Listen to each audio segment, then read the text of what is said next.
Hello and welcome to Talking Simulator. I'm Cameron. Talking simulator. It's like a balm for your ears. Balm. It's almost as good as sloth. Talking. I'm gonna have to tell Ian that. Now my show is called Talking Simulator. Yes. They put talc on things. I'm Corey. Now I'm just trying to think of all those silent L's in words. Sound. I'm definitely one of the people that'll put the L in like both. So the L doesn't need to be present for me to.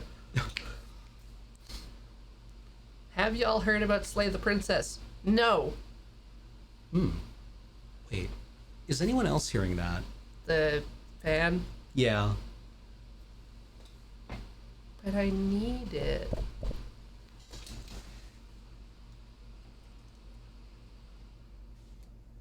I'm sorry.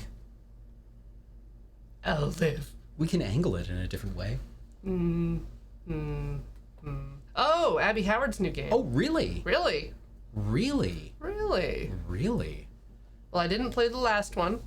There's a demo. Woo! All right. Okay. Well, this week we are coming back to the life and suffering of Sir Brante. Sir Billiam Brante. We're an adult now, and we are a small business owner. Yep. And we have a hot witch girlfriend. We run. She may or may not hate us. Yeah, she may or may not hate us or be mind controlling us in some way. Yeah, something. We own a print shop, so basically we're living my dream life. Right. Of being like forced into servitude to like a nasty torture man who will break your kneecaps if you don't start a rebellion and then turn those people over. Like you just gotta entrap all the people that share your ideals and then let them be murdered. But you get a cool print shop. Yeah. Like, that's just the background noise of my life. There's no ethical gaming under capitalism, I guess is what I'm saying. No. Nagoki's got a good idea here. What if we print dirty, filthy doujins? Oh. Like, we're just self-publishing our doujinshis about, I don't know, the saints, the twins. Yeah, I One's suppose old, so. one's young. They've gotta get some BL in there. Maybe we could just, like, start, like, rolling off mangas into a trough. I'm just imagining one of the twins with giant yaoi hands. Sacrilegious.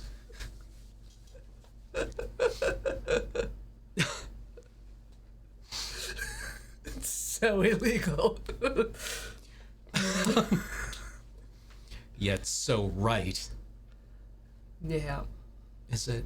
Yeah, let's go with that. Anyways, we're making a buck. We're just going to start campaigning for tax breaks for small business owners like ourselves. And I'm sure this is all going to work out.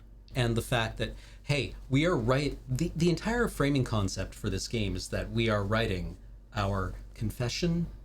Just a journal of our life. Yeah. Not autobiography. Yeah. Yeah, it could be anything. Like, we could be confessing before being executed. We could be writing our autobiography, in a moment of triumph. It's not entirely clear yet, but what is obvious is that it's going to be self-published and it's going to be awesome. There will be illustrations. It's illegal for commoners to write poetry, but what about filthy smut? Yeah, which has a poetry all of its own. Visual language.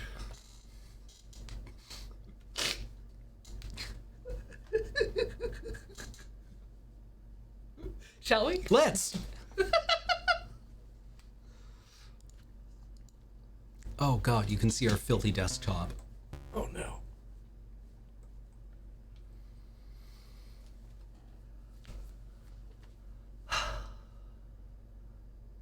Our poor Billiam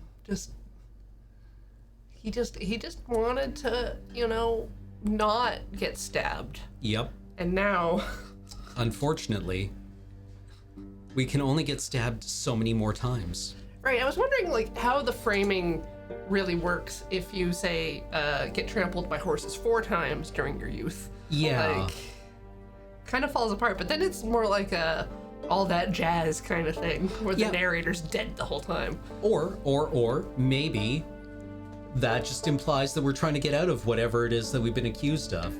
And like we get sent away like the last emperor in the film to write our confession or our autobiography. Yeah. And come out and just explain, you see, it can't have been me because I died 4 times as a child. So I think that means I get to walk here. Yeah. Look, I was a baby who saw a shadow, and that was my first mistake. Yep.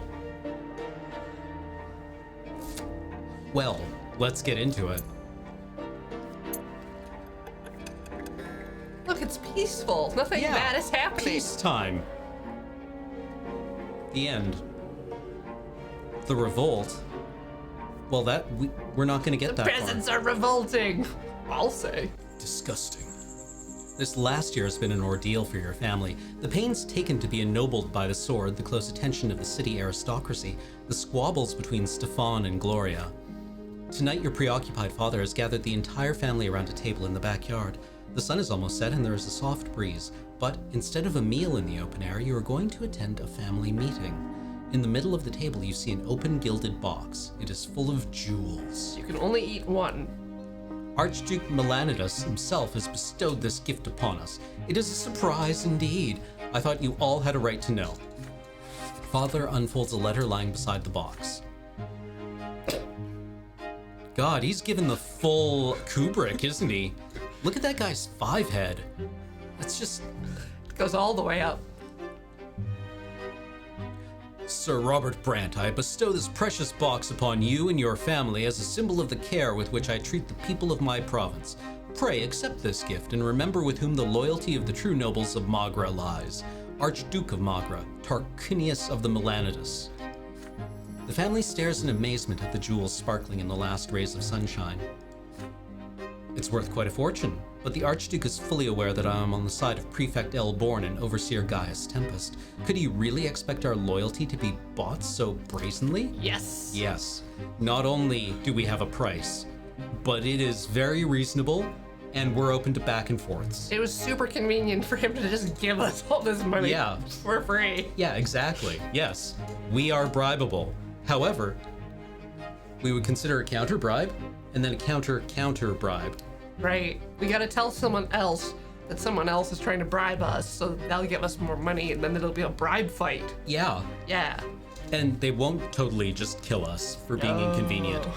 On the other hand, the Archduke is not demanding anything of us. Yeah. And our family has borne a lot of expenses recently. Gloria. Father, no one is forcing you to side with Melanidas. Who are we in comparison to the Archduke anyway? We must not anger him by refusing his gift. The jewels are certainly welcome. They are worthy of being shared with the best families of Anassat. They will pave our way to the nobility of the sword. Mother shakes her head glumly. Oh, Robert, I have a feeling this gift bodes ill. It may be an impertinence on my part, but I do not want our family to be indebted to the Archduke. Certainly not. Accepting gifts from Melanidas, he's infamous for oppressing the commoners and robbing villages blind with his taxes. This isn't your decision, Gloria. It's a matter of our family's honor and reputation. I can't. Yeah, who's that? I can't. Please don't start bickering again. Let Billiam say what he thinks we should do with this gift. You are the center of attention now. Finally. Your vote will be the deciding factor. Ooh. Ooh.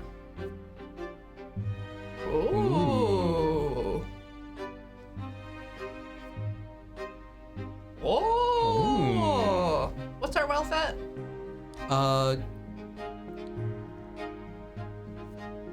5. 5. Oh, yeah.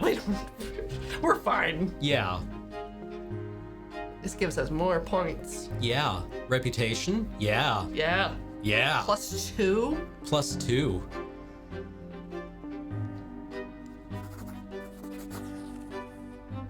We're so good at scheming and diplomacy. You agree with Stefan. A gift from the Archduke is not to be refused. It would be better to use it for a more important goal, obtaining the nobility of the sword. You and Stefan will determine when and how and to whom the gifts will be given. I'm inclined toward the same solution. Let it be so. I'll send a note to the Archduke expressing our humblest gratitude, but I'll point out that I don't mean to change sides. I still serve my prefect and my overseer. Be careful, Father. The Melanidas house is not to be trifled with, but the Archduke will have nothing to reproach you with. Billiam and I will put the jewels to good use. Yeah, totally will. Oh. Yeah, we're gonna rub them all over. You and Stefan spend the next couple of weeks arranging meetings and attending receptions and feasts. You discover that you are on par with your brother in your understanding of the nobility of Anazot, including their relations and their quirks. He must love that. Yeah. No, we're very subservient. We're very polite to Stefan. Yeah. Of course, sir. Yes, my lord. Yeah. The generous gifts and the refined manners your brother and you display before the aristocrats allow your family to rise in their esteem. There is but one disadvantage. You do not have a single coin tucked away in the family treasury. You know what? You gotta spend money to make money.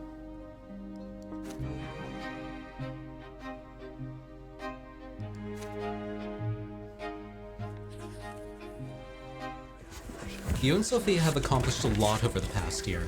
The last straw now consists of half a dozen cells that know nothing about one another. You have several informers gathering rumors and news. Many citizens support your cause and are ready to help. We're gonna get Gloria killed. Obviously. Yeah. I mean, is it entirely our fault? No, you're right. It will be the Inquisitors who kill her. Yes. Just because they happen to be here talking to us when they find out our sister is a criminal. No, the important part is that nobody will be able to prove anything. Yes. The ranks of the underground society include honest rebels eager to bring the Empire down, as well as thieves and thugs willing to break any law as long as they get paid. As more and more people join your insurgency, rumors begin to spread throughout the city. It will soon become impossible to conceal your existence. The last straw desperately needs a public figurehead, someone to act as the patron of your secret society, someone who can justify your existence to the authorities. You choose Meyer Egmont. He has earned a fortune and made a name for himself thanks to his silver mines, and now he is the leader of the Magran Lesser Quorum. Hey, welcome raiders. Hey! How is Boshi? Rumor has it he is eager to get in touch with someone from the underground. If there was ever a time to meet, it is now. Fortunately, you know people who know people, and soon enough you arrange a meeting. An empty warehouse late at night. All the workers have gone home. A dim lamp is the only source of light in the spacious facility. The two of you are alone here, free from prying eyes. Up close, Egmont turns out to be a broad-shouldered middle-aged man in a prickly frock coat. He wears no jewelry, but his beard and mustache are well-kempt. Only the gray hair at his temples betray his age. He offers you a warm, rough hand. It is the calloused hand of a man who has had to work all his life. You shake it readily. The industrialist offers you a seat at a nearby table. Truth be told, young man, I know your family quite well. I had the honor to be introduced to your grandfather back in the day. Unfortunately, Sir Gregor Brante wasn't exactly delighted to meet me. Oh, Jesus Christ. Okay, dude. He actually murdered us at one point. But your father, he's a staunch supporter of Elborn. We've often seen eye to eye, he and I. Let's see if you and I can find some common ground, too. I'll be frank with you. I know quite a bit about what you're up to here in Anasot. Was it the neon sign?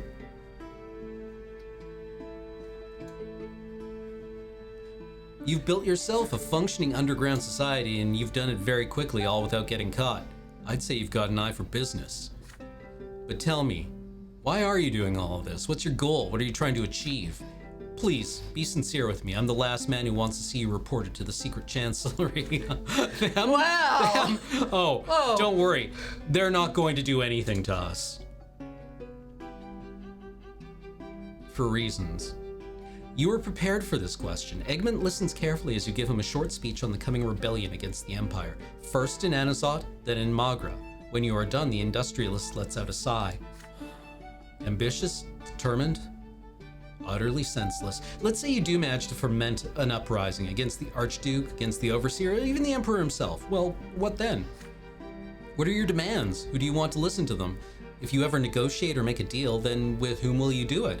What about your terms? And what will your relationship with the Empire be like if your revolt succeeds? So far, Billiam, I've heard no answers to those questions. Be honest, I'm quite confident you don't have any answers. Unfortunately for you, Yes! I do. Yes! There's also one self-evident fact I'd like to bring to your attention. Whenever someone discusses authority or power within the Empire, there's one thing that never seems to raise any doubt. Prefects and commanders, magistrates and overseers, they're always nobles. Any position of power, only for the nobles. Landowners, always nobles. Now that you point it out, that is weird. Huh. Does anyone else? Sophia, did you know this? Who rules over Anazot? Overseer Tempest or Archduke Melanidas? No one can say for sure these days. Either way, no matter who they are, nobles rule the city. But a city isn't a castle or a fortress. A city is more than the sum total of its walls and buildings. A city is its people, the commoners who work and trade and live there.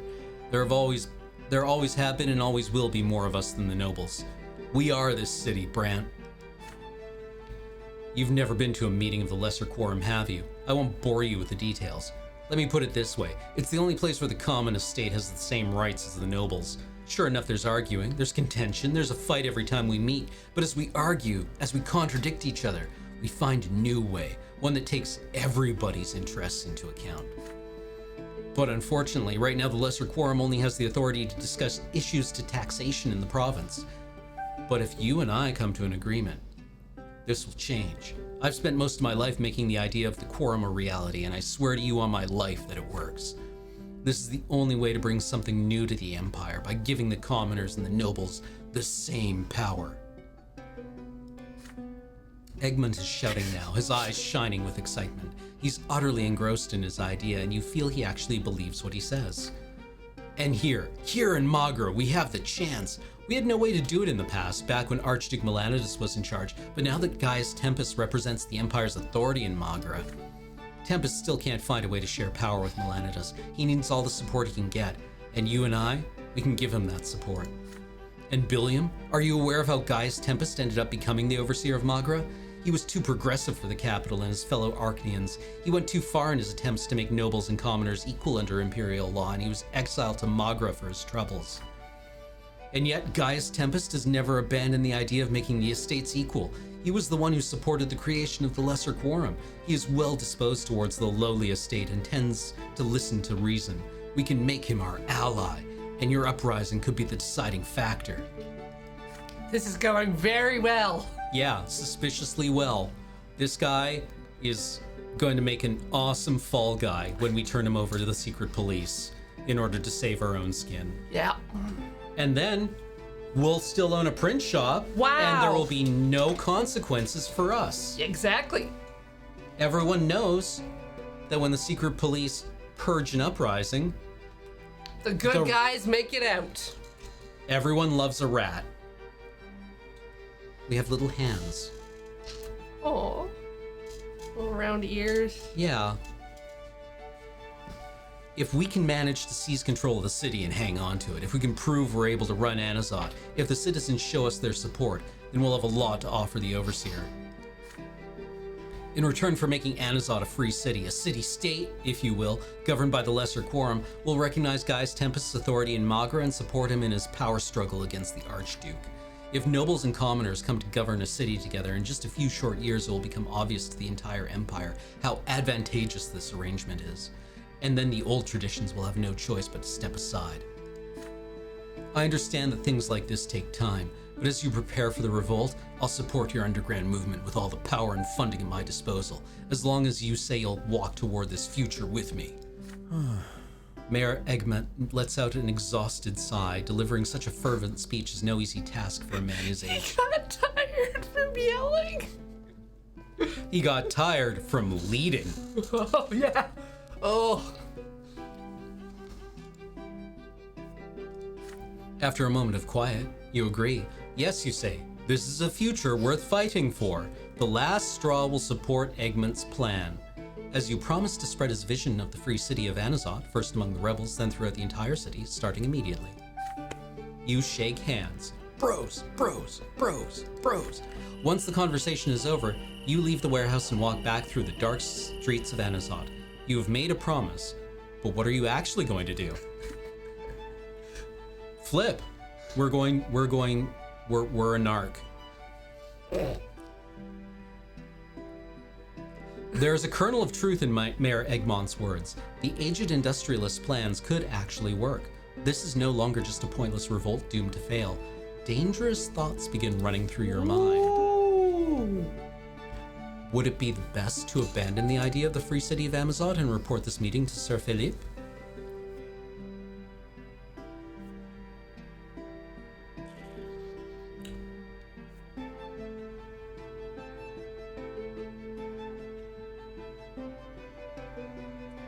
How many fingers do we want to keep? All of them? With more wealth, we can buy more fingers. If you have enough wealth, I can get you a finger in 45 minutes.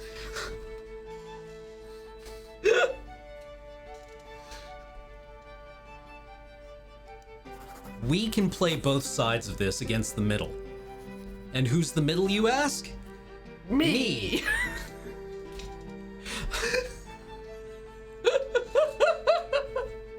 We're so dead. We're so dead. We're gonna get black bagged. In your report to Philippe, you claim that Mayor Egmont was more careful than you expected, and your attempts to come to an agreement with him were unsuccessful. You claim that the industrialist is putting money into the struggle for commoners' rights, but cleverly disguises it as charity. In the end of the report, you assure Philippe that you will find a way for the secret chancellery to connect Egmont's actions to underground activities in the brewing revolt. However, you cannot do it right now. You expect Philippe to reply with a furious letter, but as the days go by, you do not receive a single word from the secret chancellery advisor. This silence feels more menacing than any threat. It must have gone great. Yeah. Maybe he's dead. Maybe. And he didn't leave any records of us. We're free. Yeah, no news is good news.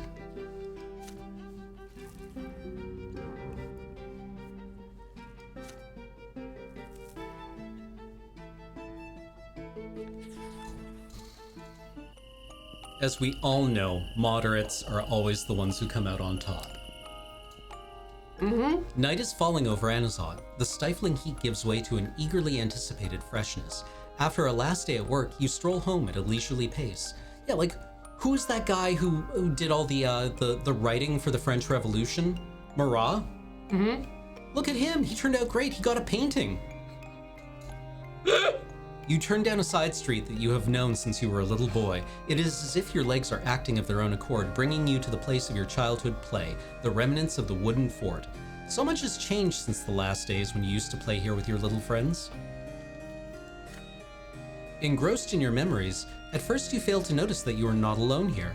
A tall figure in the uniform of a Legion officer approaches you. You see unruly brown hair and a twinkle in his eyes. It is Thomas! He got handsome! Oh my god, look at him. Now that's a surprise. Hey Brant, fancy running you into the moment I'm back in town? Your childhood friend puts his arms around you. Our battalion got transferred here recently. We're under the command of the Magra Legion now. I'm keeping the peace and maintaining order in my very own province. Well, why don't we catch up? Let me buy you dinner. We'll have a little chat. Remember the old days. A date so quickly. Oh. Thomas cuts himself short. You suddenly notice how much older he looks. His face has become sharper and rougher, and his eyes are filled with exhaustion rather than their usual mischievous sparkle. I should warn you though, Billiam, I ain't the best company nowadays. I managed to get myself some powerful enemies already. I'm a friend who could taint your good name, so if you'd rather not be seen with me, well, I understand. The smile on his face starts to fade. Ha!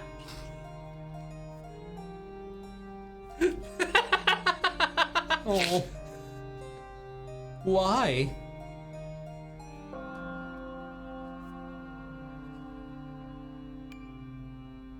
These are all good things. We could use more willpower. And less reputation. Yeah. Yeah.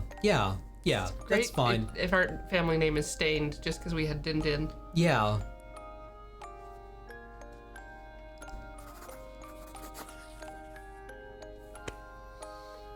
You give Thomas your hand. You shake hands firmly. So you haven't forgotten your old friend, Brant. That's the way it ought to be. Well, come on then. You go to a tavern reminiscing about your childhood antics on these very streets along the way. You choose a table in the far corner of the tavern. Thomas orders a bottle of good wine and some food. You talk about the latest case, about your first years back in Anazot. You share family news, your quest to become nobles of the sword, the quarrels between your elder brother and sister, your mother's health. Thomas nods with concern. Sounds like you've had some tough times. Your family has always been different. Mine, on the other hand, is the same as it ever was. My pa is always in his workshop and my ma's always doing chores. But look at me, I came home in service class nobleman, although it doesn't bring me much joy anymore. Thomas is suddenly grim. You ask your old friend to share his troubles with you. He quickly glances around the room and lowers his voice. Well, I'm a captain in the Malgren Legion now, and who's our commander? His Excellency Dorius Oten. That's right, I serve under the very same Archnean whose toes I stepped on back in Eterna. And you better believe he remembers me. I'm afraid things are gonna end real bad.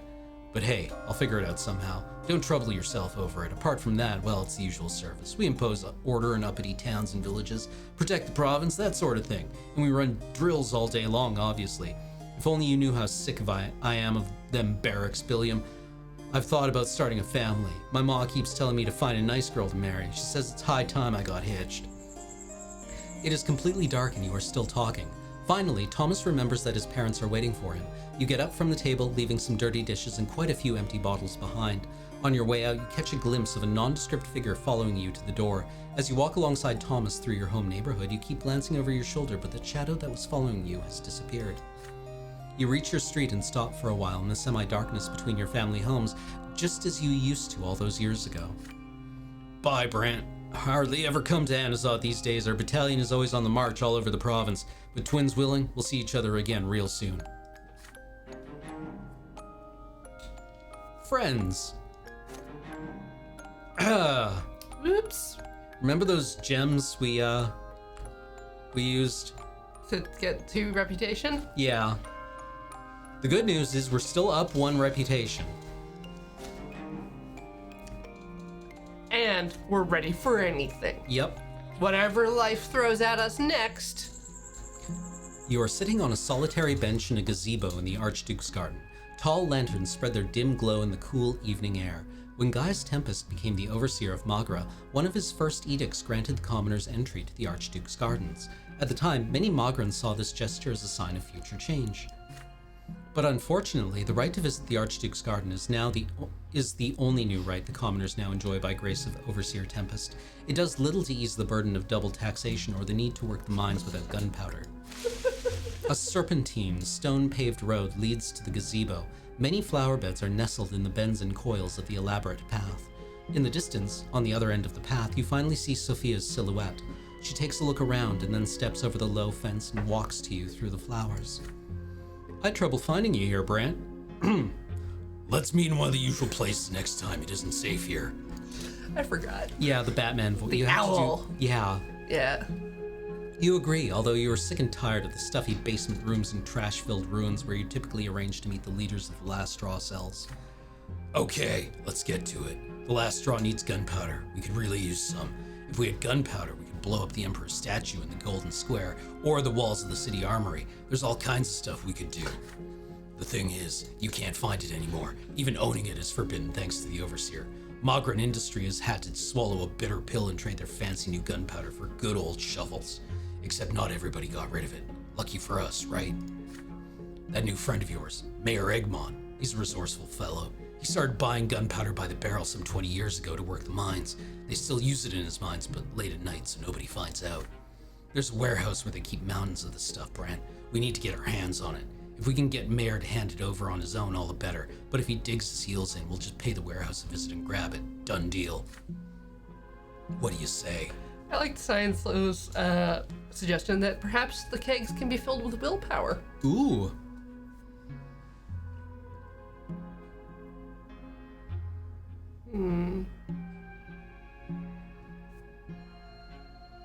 Ah. Okay. Yeah. Okay. Rejects the idea of gunpowder. I reject it! Nothing could be so powerful! Sophia can rest easy. You promised to get her the gunpowder.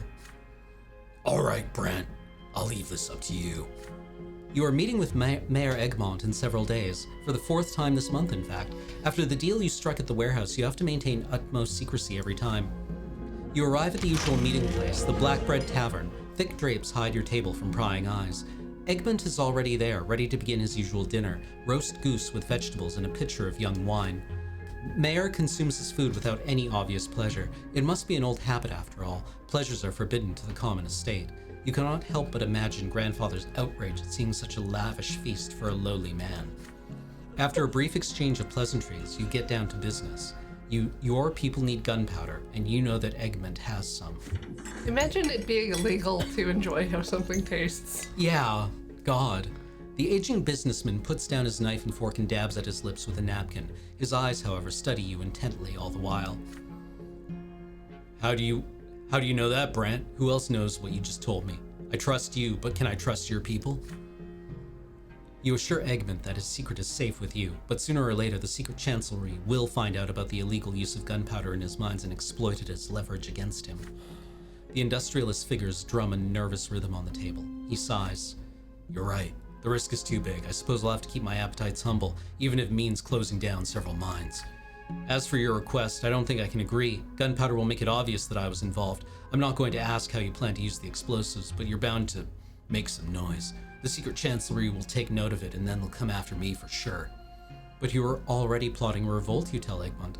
This path leads to the gallows one way or another. If the revolt fails, there is no way to escape execution. The die has been cast. Victory or death. It is too late to be afraid of the Empire now. And when explosions shake the city, your destiny will be decided on the streets, not in the dungeons of the secret chancellery. Egmont thinks for several minutes, then finally decides. Very well, Brant. You speak the truth. This is worth the risk. I'll give you 5 barrels of the powder and get rid of the rest at once. Good luck out there, Brant. Use this weapon wisely, and be careful with it. Gunpowder is an insidious and unpredictable force. It doesn't care who or what it destroys.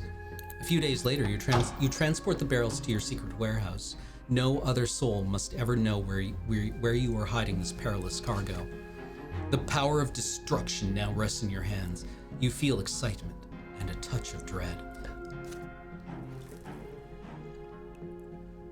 This is all going great. This is going great and is going to work out awesome.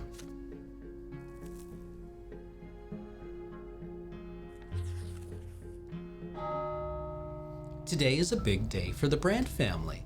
The day your family line started, the day when you remember all your ancestors. Tonight, everyone who bears the name Brante must descend into the family crypt to keep vigil by the tombs.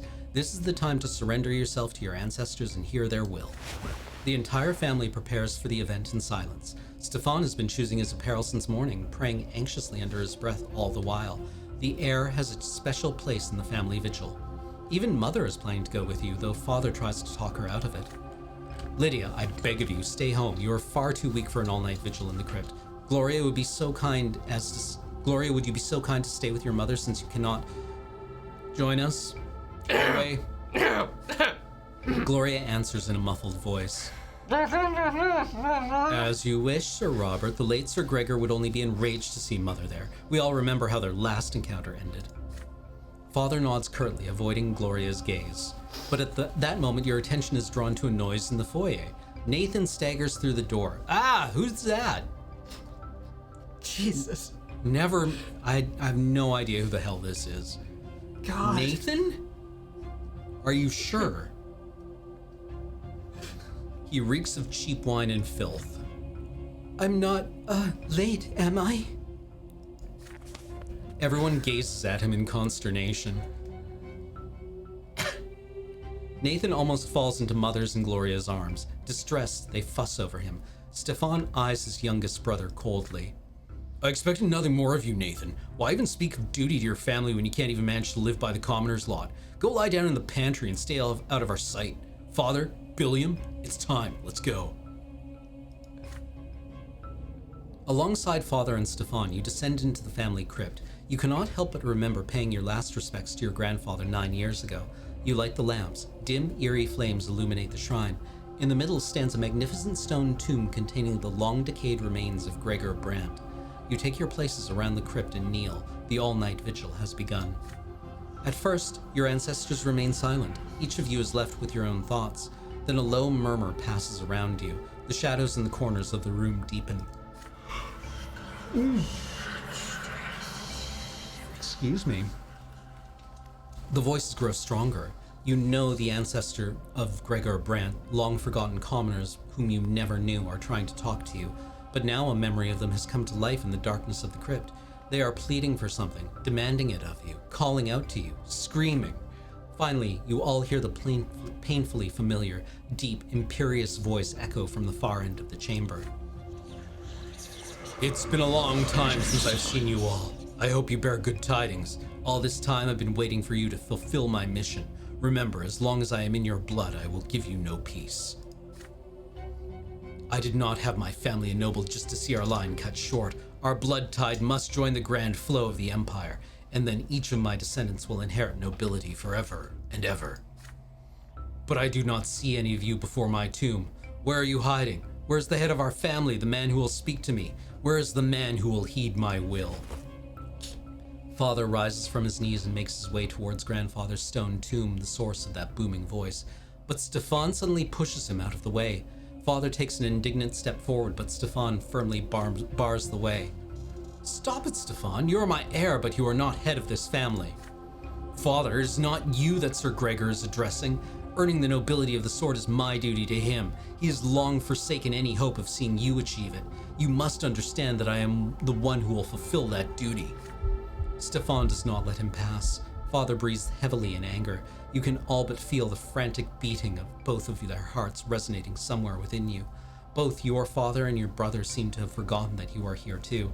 Even the restless voice of your ancestors have grown hushed, waiting for the outcome of this confrontation. I'm assuming the other spirits are complaining about Grandpa?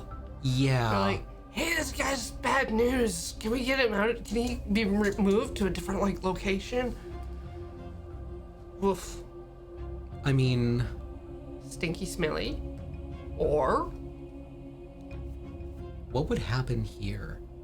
We'd have to be on the path of the noble, but I'm just curious. Well, our grandpa would like us more. Yep. Stefan's the future. We need to be more Machiavellian.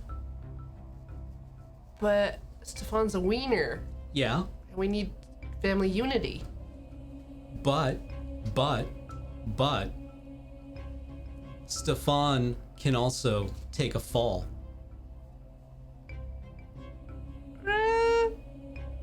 Yeah. Yeah. It's easiest to just do nothing. Yeah.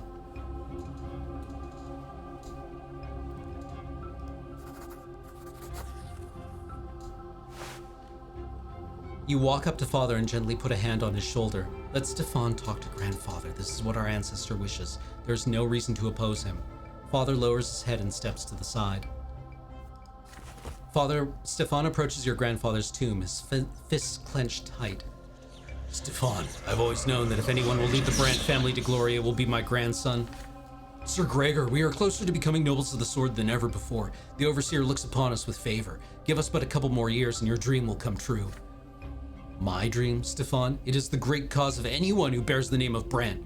Earning us a place in eternity is your duty to your blood, just as it is my duty to look out for you even from beyond the grave. Your father's follies have become a veritable threat, and I must help you overcome it. You still cater to those foundlings, Lydia and Gloria, risking a permanent blemish upon the Brante name. My name! You are but a step away from leading our family to shame and ruin. Stefan, you are the heir of this family. Do not take after your spineless father. Do what must be done. Cleanse our family of wickedness. Stefan is suddenly shivering. You have never seen your elder brother like this before. He replies to his ancestor in an unsteady voice. But Gloria, I can't. Do you dare hesitate? Dead though I may be, my will lives on, and you are the embodiment of this will in the realm of the living. Stefan checks himself. Then he wrecks himself. I will do my duty to my family, Sir Gregor. Whatever the price, I will pay it. The crypt is completely silent once more. You are alone again. You see tears glistening on Stefan's face. He suddenly clasps you in his arms. I hope you really do understand me, Billiam. This is the burden I must bear, but I don't wish any harm to come to anyone who lives under our roof. I will find a solution that is best for all of us. Luckily, he has a soft mind that we can control. While your brother holds you in his firm embrace, you hear a sorrowful sigh from your father. You watch as his lone, hunched figure walks up the stairs. The vigil is over.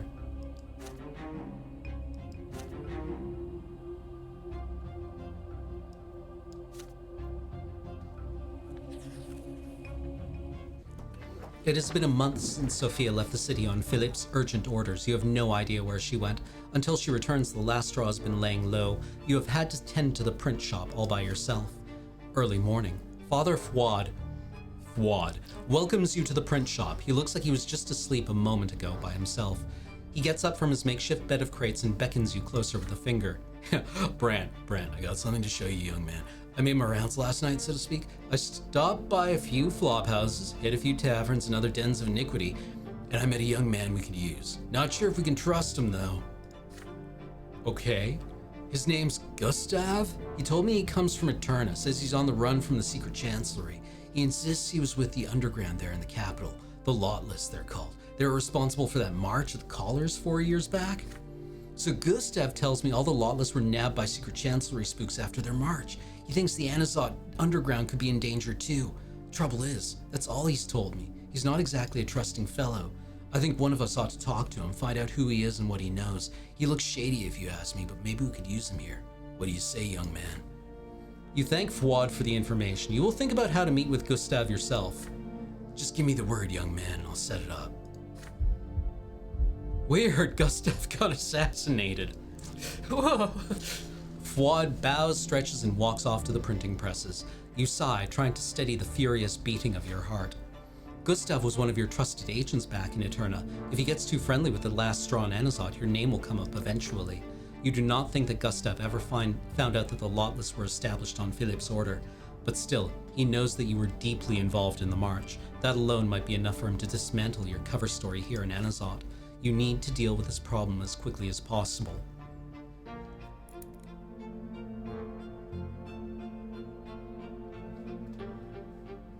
It's not the worst.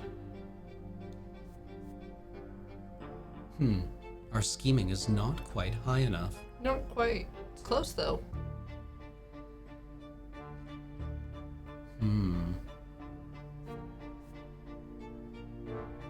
I think we can do this. Yeah. We'll see reason. Yeah. It's our guy, Gustav, buddy. You come to a decrepit shack by the city wall. Your eyes gradually adjust to the darkness as you step inside. You see dirty drapes hanging over a small window. The floor is rotten and creaky. Gustav is sitting on a wooden crate. He is clutching a small meat cleaver. You greet Gustav with a nod. He grips the handle tighter in response. You show him your proms to prove you are unarmed. How is your old comrade in arms doing? You are happy to see him. Gustav smirks grimly. Yeah, right. I know all about you and the Lawless, so don't try to play games with me. I gotta get out of this city and you're gonna help me do it, or I'll tell him how young Sir Brant got the commoners to march back there in the capital. You got a noble family, yeah? They'd be tickled pink, wouldn't they? You ask Gustav to put the weapon down. There's no reason to threaten you. You are here to help. The nervous man considers your words, then slowly puts the cleaver on the floor. You step closer and sit next to him. You tell Gustav that some of the Lawless managed to evade the secret chancellery. Omitting certain details, you name other members you were able to rescue from the slaughter. For all you know, they could still be fighting the good fight in Eterna. You struggle against Imperial rule is far from over, you assure him. This is why you came back to Anazot, to keep fighting. But I thought you ran off, sold us out and disappeared, so I guess I was wrong? Yes, he was wrong. You tell him about the last straw. This is bigger than the march now. You are planning a full-fledged revolt. You are organized and well-trained, and you still need people who are willing to fight for freedom. You offer Gustav a job and a place to stay. Will he join you once more? Will he keep fighting? Gustav nods eagerly. There are tears in his eyes. Yes, 1,000 times yes. I was so wrong about you, Billiam. I thought I was all alone. I thought the fight was over and we lost. I'm sorry. I hope you can forgive me. I'm on your side. Our cause is just. Our cause is just. You pat your old friend on the back. You have one request of him, however. Gustav must never tell a soul about the Lawless and your and Sophia's part in the march. You do not want the members of the new organization to be discouraged by your past failures. There is no room for error now. Even the slightest mishap could ruin everything. He nods in understanding. All right, my lips are sealed. I'll never mention the Lawless to you again, or to anyone else for that matter. You shake on it. Bros. Peacetime. Peace.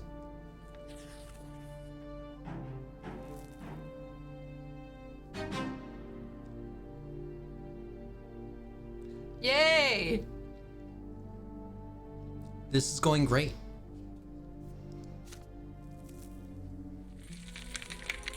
The air is chilly. The sun has set. You make your way toward the city walls, avoiding busy streets. There by an old grain warehouse, you have an appointment with Sophia.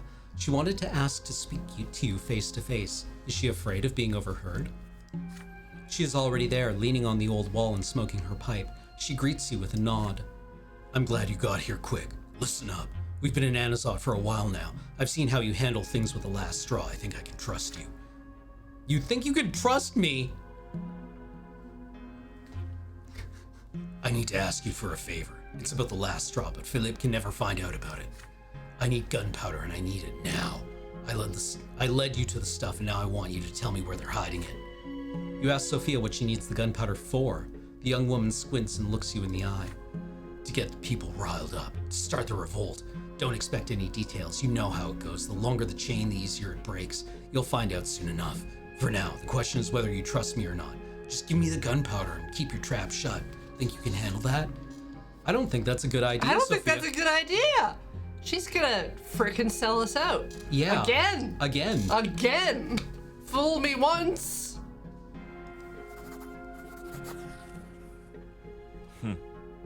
No, I cannot give Sophia the gunpowder without knowing her intentions.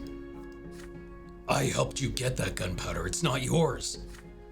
Be that as it may, it's still too dangerous. You ask Sophia why you should trust her. She purses her lips, annoyed. So that's how it is. The moon's golden reflection dances in her bottomless eyes. The dizziness knocks you off your feet. Philip will never find out about this conversation. Remember, Billiam, a slave only gets to live as long as he's useful. The minute you aren't useful anymore, one word from Philip will be enough to wipe you from the face of existence. Like, I did all the footwork here, Sophia. Yeah, I used my connections with my guy and my diplomacy skill.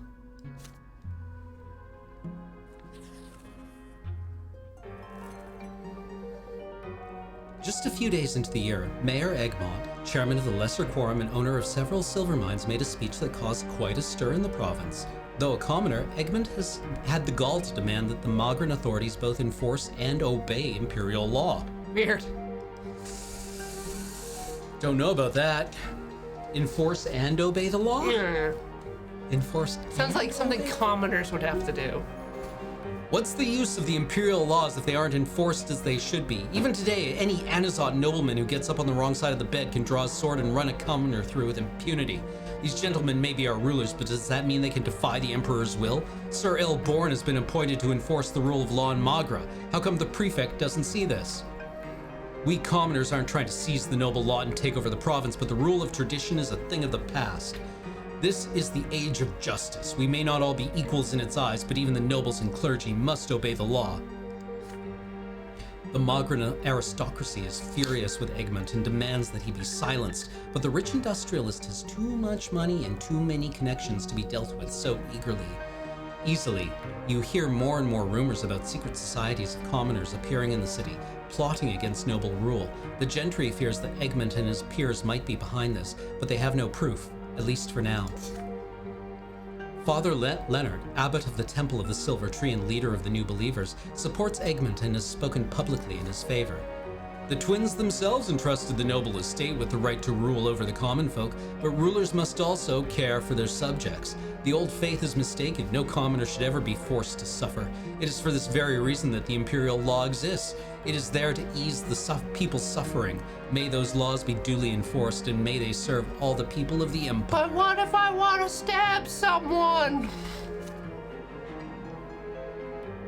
What if I had a bad night and only the sweet, sweet stabbing will make me feel better? Your heart is pounding madly in your chest. You gasp desperately for air, paralyzed by fear. Two burly young men have just pulled a sack over your head and shoved you into a carriage. Who could have done this? Are they Philippe's men? Members of the Last Straw? Someone else with a grudge against you? Where are they taking you? Can you even hope to survive this day? The carriage comes to a stop. They drag you out, get you on your feet, and force you to walk. You march down long hallways in complete silence. Then at last, they sit you in a chair. Get that thing off his head. I can't talk to him like that, can I? A hand wrenches the sack off your head. Light stabs you in the eyes as you gasp for air. Once your eyes adjust, you see a dining table covered in years of dust. This is a noble mansion, abandoned long ago. The paint is peeling and the glazed gilt trim is cracked and fading. The once magnificent furniture is covered in rust and cobwebs. Morty. Excuse me. It's all that dust and cobwebs. Yeah, delicious. In the midst of this withered splendor, you see a man who is known to all, the magistrate of Anazoth, Sir Remy L. Verman. I suppose you've caught your breath by now, eh, Brant? Let's have a little chat, shall we? First, the obvious. I know what you are, and I know who you work for. I know your family. I have the power to ruin you and your father and everyone else you care about. If anyone ever hears about this conversation, I'll crush you before you can blink. But I didn't arrange this meeting just to threaten you. I'm prepared to offer you something. Salvation. A glib smile spreads across El Vernon's face. Now let's move on to the meat of our little tete-a-tete. You're in a real pickle, Brant. You'll never escape Philippe's iron grip. He will continue to use you as long as you remain useful, and the moment that usefulness ends, he will deem you an obstacle and eliminate you. However, I would like to extend to you an offer of protection. If you help me, I will keep you safe from Philippe and the secret chancellery. I'm aware of Philippe's scheme to obtain special authority from the overseer. The old dog is hungry for power, but I have enough on my plate as it is, what with Elborn's prefecture and Egmont's lesser quorum. The secret chancellery is supposed to safeguard imperial rule, but instead Philippe is playing a game of his own in my city. Anazoth does not need another man who treats it like a plaything for acting out his utopian fantasies. This is a disaster waiting to happen. If the secret chancellery ever gets discretionary powers, no one will ever be able to stand in its way, especially commoners like you. So here's the deal, Brant. You help me rid Anazoth of the lesser quorum and all the other rebels and rabble-rousers, and I'll save you from Philippe. Uh-huh. You already know that Mayor Egmont and his cronies are connected to your secret network, and knowing the secret chancellery, I'm quite certain you've made a note of Egmont's every last misdeed. Once you have enough evidence to put good old Mayor behind bars, or in a noose, bring me everything you've got on him and the other upstarts. Philippe will be left empty-handed. With Egmont out of the picture, I'll be free to disband the lesser quorum and rule the city in peace, and then I'll finally drive Philippe out of Anazoth. Which means that you will go free. I'll rule as I should, and the city of Anazoth will return to normal. No blood will be shed. There will be no more plotting, no more need to pretend. What do you say to that, Brant? Sure. Really? Really? Really?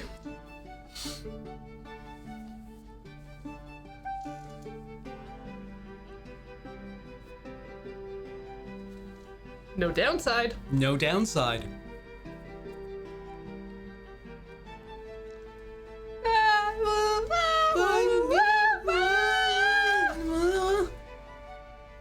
You say there's a person named Mayor, but he's not the mayor. You're the mayor. Okay. Trying to undermine Philippe and the secret chancellery would be suicide. Besides, how do you know the magistrate will not get rid of you just the same once the job is done? Yet the magistrate wields great power. To refuse him would make him into yet another fearsome enemy. You rise to your feet and thank Sir El Vermin for his confidence. You are ready to cooperate, you say, but Philippe trusts no one. You are watched at all times. It will take a long time for the magistrate to get the results he wants. The magistrate nods, satisfied with your answer. A wise choice, Brant. My men will see you out, and don't forget the first part of our little chat. We never met. This never happened. You ain't seen nothing. You continue sending the usual reports to Philippe, and from time to time you send El Vermin a vague letter. If the magistrate wants to believe you have agreed to his deal, you see no reason to disappoint him. Your web of lies is growing larger and more convoluted by the day, but perhaps this new connection will come in handy. A web of lies. Ooh, we are received in elite circles. Ooh. We fancy now. Fancy enough for a commercial break? I believe so. Incredible. Unbelievable. What a coincidence. How convenient. Please enjoy these commercials.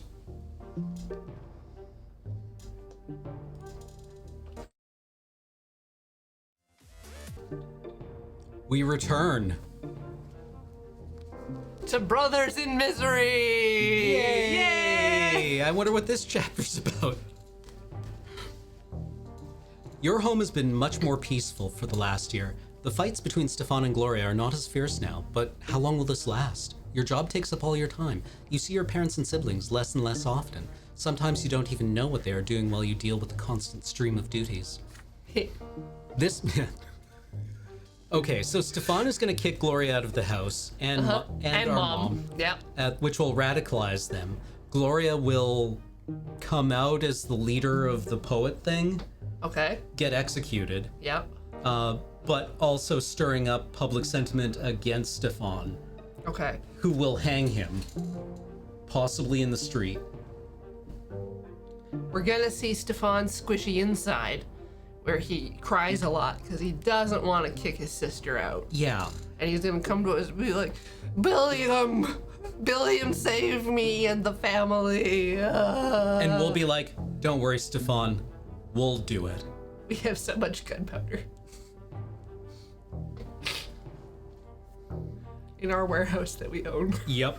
That has our name all over it. Uh-huh. And I'm sure it's very stable and secure there. Oh, so dry. Yep. Maybe we can keep it in like a water jacketed magazine. That would be smart. Yeah. We won't though.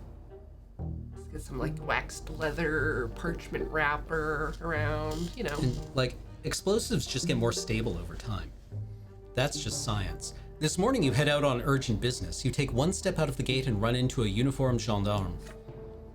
Billiam Brant, your presence is requested at the prefecture dungeon. Taken aback, you ask what this is about. Am I being detained? We have your brothers Stefan and Nathan Brant in a cell. They were arrested last night at the Steiner's Inn. They asked us to send for you. The fuck did they do? Jesus. Please just leave them there. Leave both of them there. You have both of my brothers in a cell?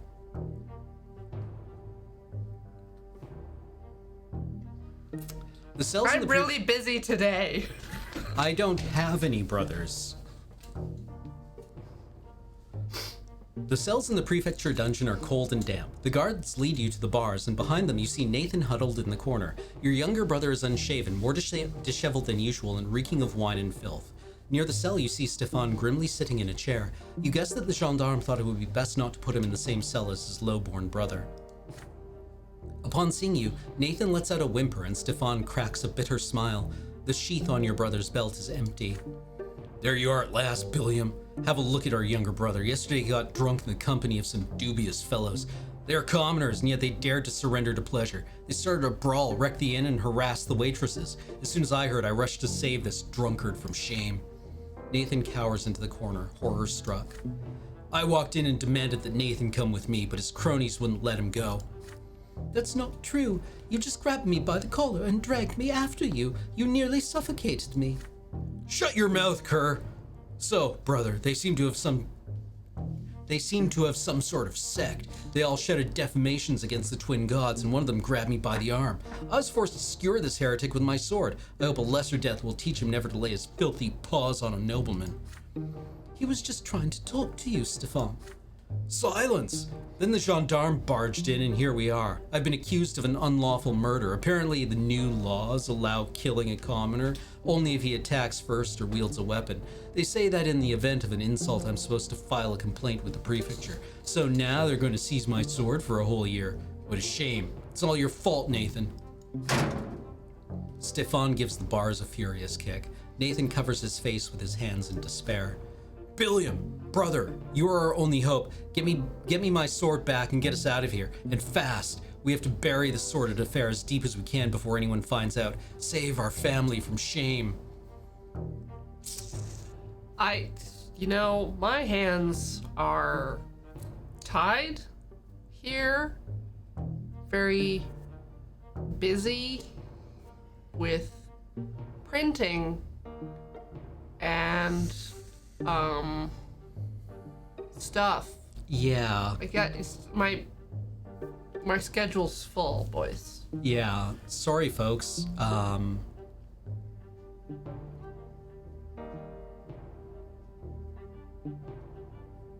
We should have been a better narc.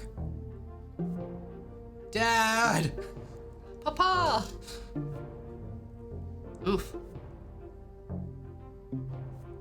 Oof. Oof.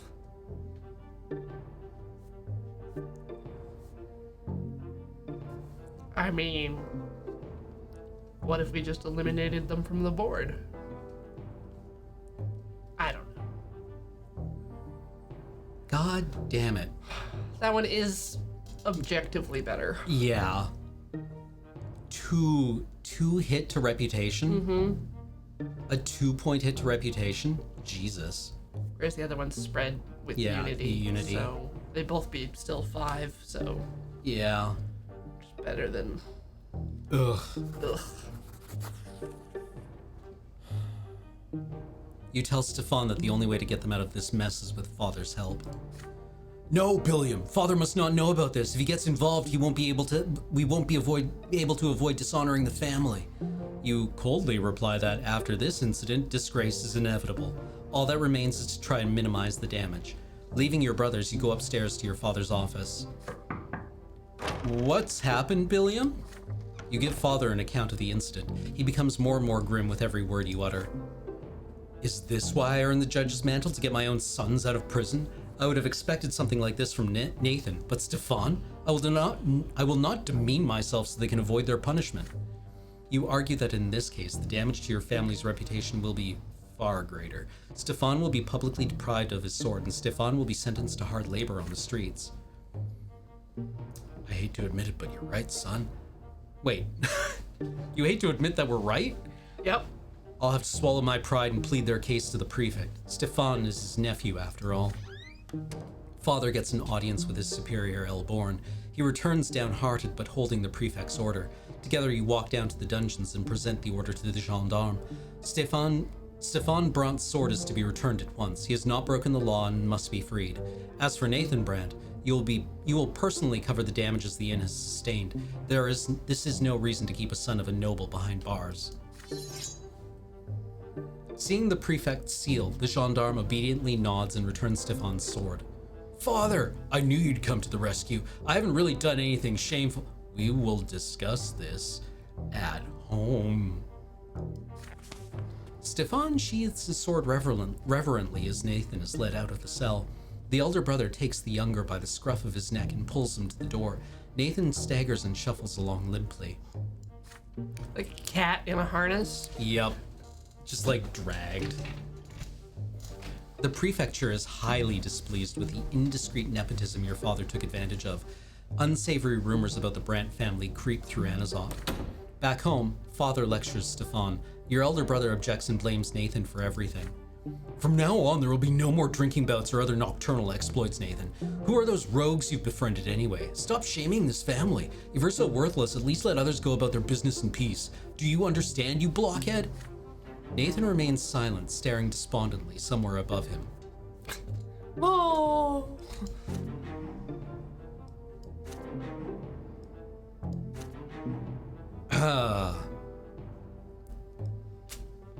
Every step This is what? forward is a step back. 8? No, we need 7. Yeah. We can get 2 more. Hopefully. Reputation. We're a con artist, though. Okay, the family's taken a hit, but we? Now have this guy. Yeah. Wow. Your print shop has been graced by an unusual guest today, a short man of considerable age dressed in the brown cassock of a priest. A smile appears on his round face. Good morning, young man. You must be the owner of this splendid print shop. I've heard so much about you in this wonderful place of yours. You ask the visitor his name. What brings him to your print shop? Ah, yes, my apologies. I'm Mark. Father Mark, if you will. There's a certain matter I hope you can help me with. This guy does look like a Mark. I have learned much during my many years in this world, but alas, our time here is short, and like everyone else, I will eventually have to face the ruthless scrutiny of the twins themselves. However, I would like the truths that have been revealed to me to live on after I shuffle off this mortal coil, which is why I've come to you. I've written a book, you see, and now I want you to help me print it. I want the largest print run you can possibly manage. The old priest is clearly not giving you the full picture. Why has he come here, of all places? You see, young man, my teachings are a bit bold for a realm that has endured 1,000 years of the twins' tyranny. Even the new faith sees the truths I preach as excessively blasphemous, but your print shop is known for its, shall we say, open-minded approach. I believe you have the fortitude to appreciate my teachings and the courage to accept my order. Would Father Mark be so kind as to explain his teachings to you? Another smile, kind-hearted and sly, appears readily on the monk's face. But of course, my son, by the will of the twins it is my lot to preach. How could I refuse to instruct those in need? Here is the fundamental principle of my doctrine. Our gods are shit. We don't need them. They say a tree is known by its fruit. Well, if the twins are a tree, then their fruit are will, love, and law. But their will is arbitrary, their love is cruel, and their law is ruthless. The twins don't know the meaning of the word mercy. All they bring to their world is suffering. Everyone in this world is miserable, regardless of their estate or status, and we will continue to be miserable as long as we continue to accept the burden of their divine chains. There is only one path to salvation in this world. Reject the twins outright. You, and only you, must accept responsibility for your own life. Forge your own secular law, fill your heart with secular love, exercise your own secular will, and forget all about the twins. But what about the hereafter, you say? What about the final judgment, eternal torment at the foot of the pillar, and never-ending bliss at the peak? Everyone asks me this, and here's what I tell them. What happens to you in the hereafter doesn't matter, because there won't be any you in the hereafter anyway. We will all be absolved in the twins' own endless will. Out there, on the other side of true death, Father Mark will cease to exist, and so will you, young man. You will have no will. You will make no decisions. You will be incapable of action. In other words, your life will be over. Your existence ends with your true death. Whatever happens to you after that won't really be happening to you, so who cares? So let's all tell the twins to take their bullshit, their bullshit law, their bullshit will, and their bullshit love, and shove them straight up their divine asses. Let's cast away the yoke of the gods and live our worldly lives free of their despotic, worthless rule. Who do we narc to? Our scheming isn't high enough. This sucks. More unrest would have been good. Oh. Yeah. All this religion stuff.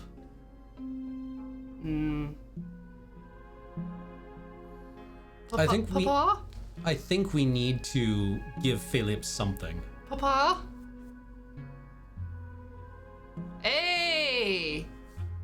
Yeah, That fixes our rap and unity. it does, actually. Ba-bam! To reject the twins is to deny their law, their will, and their love. To reject the twins is to deny that their empire is blessed and absolute. To reject the twins is to deny that the tempests are chosen by the gods themselves to rule. If these teachings begin to spread, there will be unrest the likes of which the province has not seen since the emergence of the new faith. His book is fomenting rebellion against the tempests, the empire, and the twins, Dad.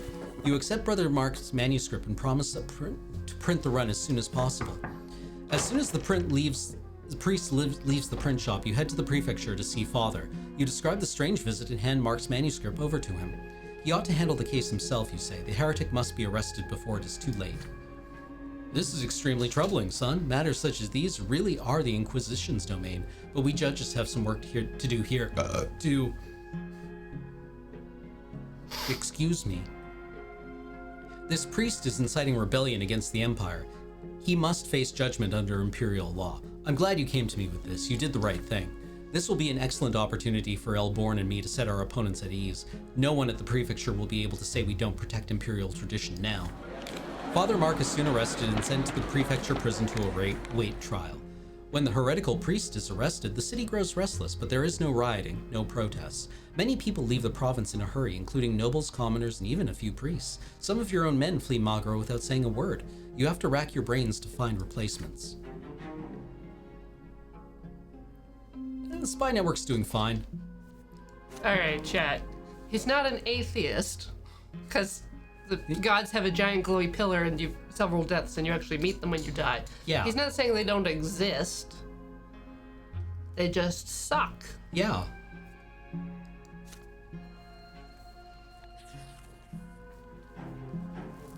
What is he, an iconoclast? No, No. because that would be sort of removing power from the priesthood. Right. This is apostate's correct. Heresy. Yeah. Yeah. Late one night, you send all the print shop employees home. Felipe El Ferro wishes to see you in person tonight. We're gonna lose a hand. We've been doing so good. You sit behind your desk, anxiously attentive to every sound. You hear quiet stomping outside. Several men enter the room, led by Moss. Hello there, Billiam. They are all, without a doubt, armed. They stop at the door. You hear a cane tapping on the floor as Philip walks in. He sits to your desk and squints at you without saying a word. So, Brante, how's our spy network doing? You open your mouth, but the advisor cuts you short. His voice is utterly hostile. Why aren't you getting any results? Do you think you can fool me, or are you just too stupid to be entrusted with such a crucial mission? How can I explain your ineptitude, Brante? Betrayal or idiocy? Don't you understand that your job is the only thing you should be doing? Don't you see how important it is? I'm standing on the brink of chaos, and it's all about to consume us all. The safety of the Empire depends on the intelligence you're supposed to be gathering. I trust you, and what do I get in return? Idleness and wasted time. Either you're dragging your feet on purpose, or you're too witless and sluggish to obey my orders. I have no use for traitors or fools. Was I wrong to believe Sophia? Should I just dispose of you and find someone who can do better? Lie. Yeah. We're just gonna be like... Everything's going great. We'll super take that under advisement, sir. We'll definitely try to get you some stuff. Man, we should try to get our scheming up. Yeah. We've been locked out of a lot of things by low scheming. You assure Philip that all the resources of the secret organization are already being used to search for valuable information. Your men are doing everything they can. The spy network is actually in a much better state than it may seem. The results you have obtained so far only seem insignificant because the task at hand is so demanding. You have to train people on the job, and hardly any of them, you not and Moss, are master spies. They make a lot of mistakes. In your personal opinion, the fact that none of them have been caught yet is an achievement in of itself, but they are learning. You implore the advisor to give you one more chance. You promise results very, very soon. Philip looks at you incredulously, drumming his fingers on the desk. After a long pause, he eventually nods. For your sake, Brante, I hope that turns out to be true. This is your last chance. If you fail to provide me with valuable intelligence very soon, I will conclude that your service and your life are of no further use to me. Philip nods to his guards at the door, and they all leave the print shop. You spend the next few days at your desk concocting a pile of counterfeit reports for Philip, inventing compromising details about people you do not know so you have something to represent to the secret chancellery. You can only hope your lies will seem plausible. The reports will placate Philip's wrath for a while, but you are just buying time. You need to act or this will end in tragedy.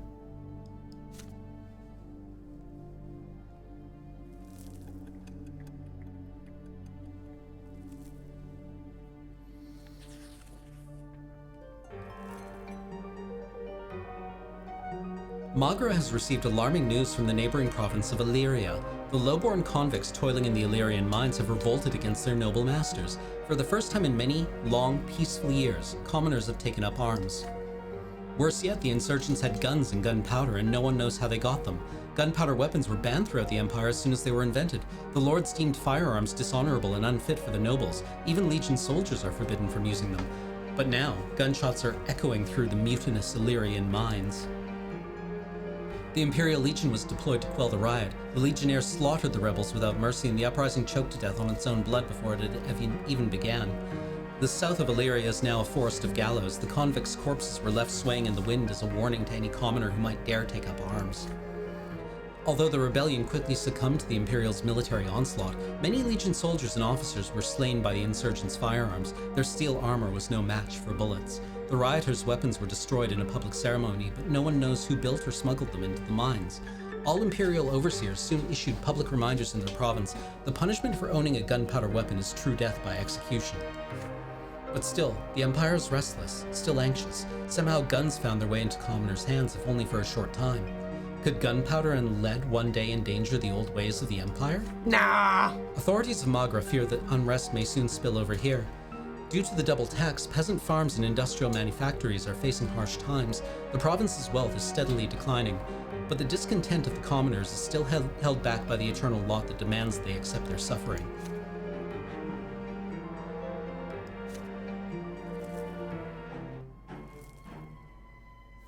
Ooh! Ooh. Ooh. Okay. Nope. Nope. Uh, uh, uh, Ugh. ugh.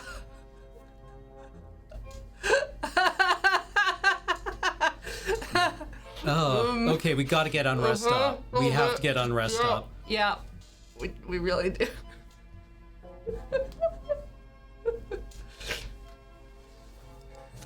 All unrest all the time now.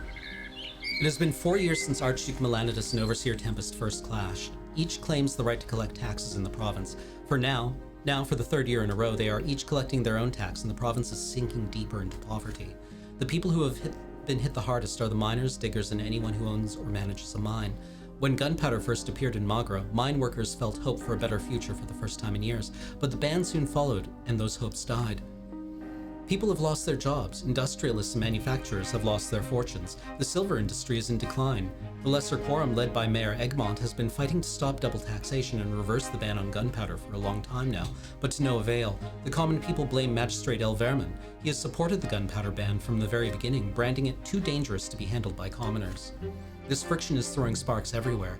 You have always known that unrest would flare up one day, but oddly enough, it all begins with a celebration. It is early in the morning. You are eating breakfast with your family. Stefan is excited. Your brother has been invited to a ball at the Chancellery, and he has been getting ready ever since he woke up. Magistrate El Vermin is a sly man, Stefan. I'd be wary of him if I were you. Some friends in high places can take more than they give. Enough, father. I already know that. But if I ever wanted to be ennobled by the sword, we have to take advantage of every opportunity that presents itself. There will be nobles of the highest rank there from all over the province. Besides, there's no risk in making El Vermin's acquaintance. Their conversation continues. Bored, you excuse yourself and go to the print shop. An ordinary day of work is followed by an ordinary evening. You're about to close up shop for the night when Alida arrives unexpectedly. She brings a letter. It's an urgent report from Sophia. You glance through it hurriedly. The handwriting is not Sophia's. Philippe has taken a great risk by writing to you under a false name, which means that this news is too urgent for caution. Our informers with Egmont's goons have warned us about a march tomorrow morning. There's trouble brewing. Miners, diggers, and even mine owners are involved. They're coming from all over the province to demand that El Vermin lift the gunpowder ban. This march has Egmont's name all over it. It's supposed to be peaceful, no bloodshed. Apparently the miners think El Vermin won't have the guts to use force, so he'll have to listen to their demands. Their plan is to show up during the magistrate's party. They're mad because he's throwing money around while they're all starving. There are several hundred workers coming and they're fired up. They should get there early tomorrow morning. You have the night to get ready. Let's hope you know how to put this intel to good use. You burn the letter in the flame of a candle. As the paper turns to ash, you weigh your options. Egmont wants the protest to be peaceful, but will he be able to keep the angry miners from crossing the line? And Stefan will be at that damn party of his. This complicates matters. Either way, Philippe is right. You cannot ignore this. What will you do during the unexpected protest? Okay, that's +1 to unrest. Yep. And we die. And we die. But we get +1 scheming and manipulation. Unrest goes down. That's bad.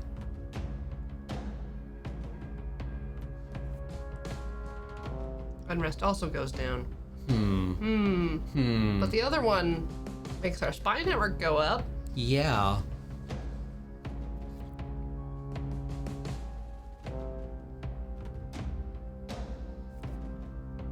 Only we were schemier. Yeah. Yeah. I think maybe it's time to take the L. I can't look.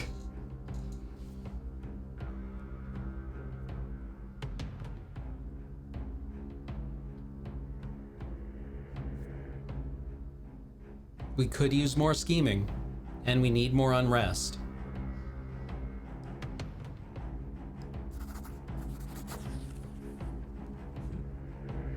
The nobles have never seen the common people as a force to be reckoned with. A peaceful protest will be a waste of time and effort. No matter how many miners crowd the city streets, they will not be heard until blood is spilled. This matter cannot be left to chance. You send for Moss and Father Fouad and brief them on the situation. You are going to need a number of the last straw members for this, people who do not mind getting their hands dirty. They need to be ready by morning. You will join the miners' march, and you will be armed. The miners may be planning a peaceful protest, but you will make sure things turn violent. I'm gonna need some guys who know what's what. That means they won't be able to trail a few dozen bigwigs for a while. It's either or, Brant. I only got so many men. So be it, as long as they are all ready in time. Come morning, the miners march into the tools, city, tools in hand. They are dressed in rags covered in soot and coal dust, hitting buckets with shovels and pickaxes with every step. The rhythm is loud as it is chaotic. The miners are led by mine owners and industrialists, who are in turn led by Mayor Egmont himself. His voice can be heard above the incessant din of metal on metal. Give us back our gunpowder! Give us back our lives! If you want coal and silver, give us back our gunpowder! The entire procession repeats after him, hundreds of voices chanting in unison. The people of Anazot echo their refrain from the windows. Occasionally a gendarme finds himself in their path and scurries away. The procession is advancing towards the Chancellery building. Oliver's men join them at the north gate. They are murderers, thieves, debtors, men who will do anything for money. They look just like ordinary citizens in the crowd. Agents provocateurs. As the procession enters the temple district, the white robes of the new faith priests join the gray mass of miners. Father Fouad has worked a small miracle indeed. The priests' voices join the commoners' chant. The thunderous din grows louder still. The twins are on our side. Our cause is pleasing to them. Alida joins the procession as it nears the noble districts, the last straw's youngest members in tow. The miners grow bolder as they see more and more people supporting their cause. You hide in a back alley just around the corner from the Chancellery, making sure your face is hidden. When the procession reaches you, you join its front ranks and let it carry you along. Your men and women are ready to spring into action as soon as you raise a red handkerchief above the throng. The march approaches the Chancellery building. The ball is cut short. Unable to flee the celebration in time, most of the nobles are trapped, surrounded by the chanting miners. Stefan is somewhere among them. Caught by surprise, the magistrate barely manages to alert the city gendarme. This is your chance, Stefan. Protect the magistrate. We got you your sword. This is your chance for personal glory. He's probably never died before. Yeah, he's gonna be fine. Their numbers are too small to disperse a mob this size, but the Anazot Legion garrison will appear any minute now. This is no time to be careless. Sensing its strength, the mob continues to chant and bang on buckets without any fear of the gendarme. Amid the metallic cacophony, Egmont's words repeat again and again. Bring us back our gunpowder. Bring us back our lives. You want coal and silver? Bring back our gunpowder. Egmont clambers up onto a makeshift podium. Workers of Magra, our so-called protectors, are having a feast today. Let them see with their own eyes. Let them hear you with their own ears. You are the people who harvest the lifeblood of our province day and night in the darkness of the mines. You are the people hidden from the light of day. You are the people who earn riches for our masters. The chant is deafening. Pickaxes and shovels clang against metal. This is the moment of truth. Either Il Vermin concedes, or there will be blood. To the magistrate's credit, he has the composure to face the people himself. The crowd goes quiet for him to speak. I understand your plight, but I will never accept such lawlessness in my city.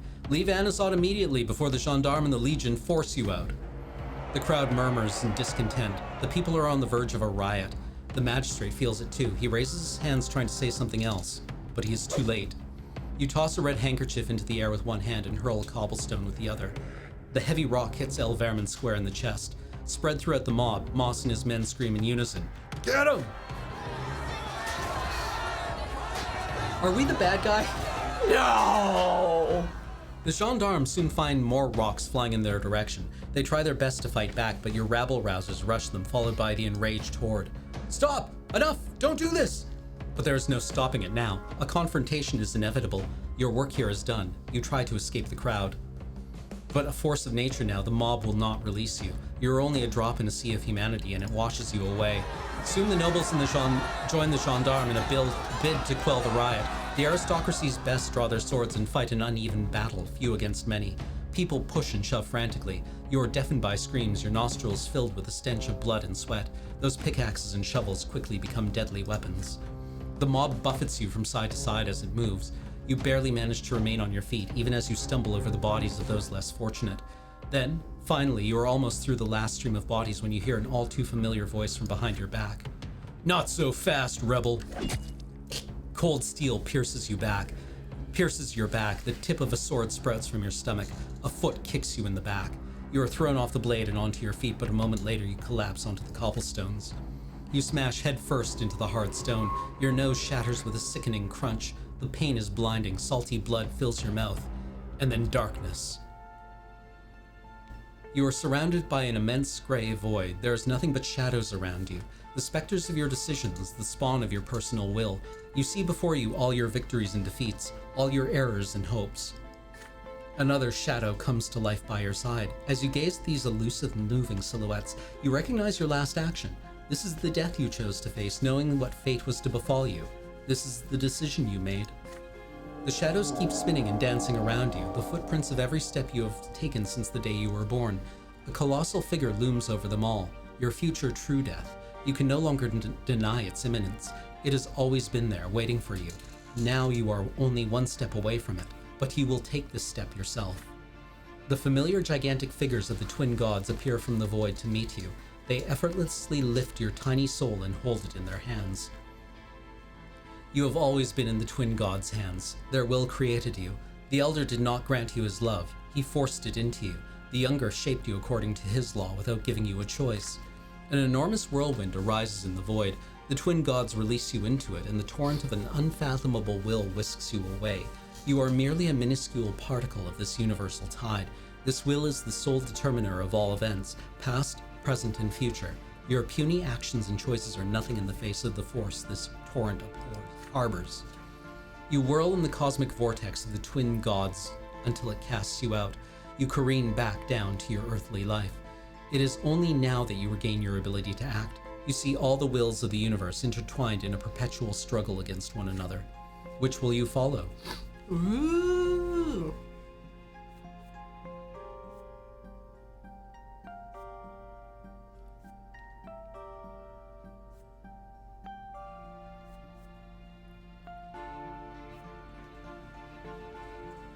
We're number one. Yeah. We're number one.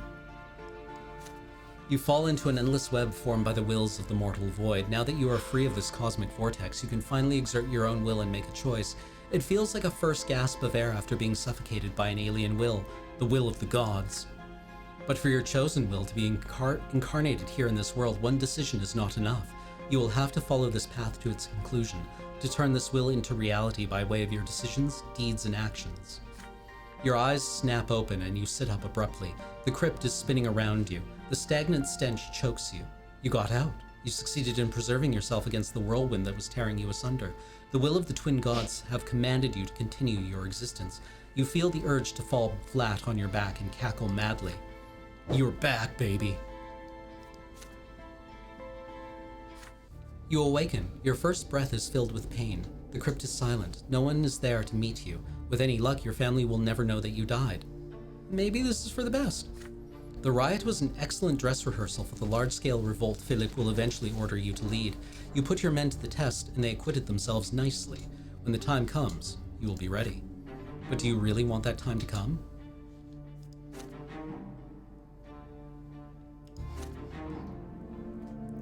We're dangerous. Oh, snap.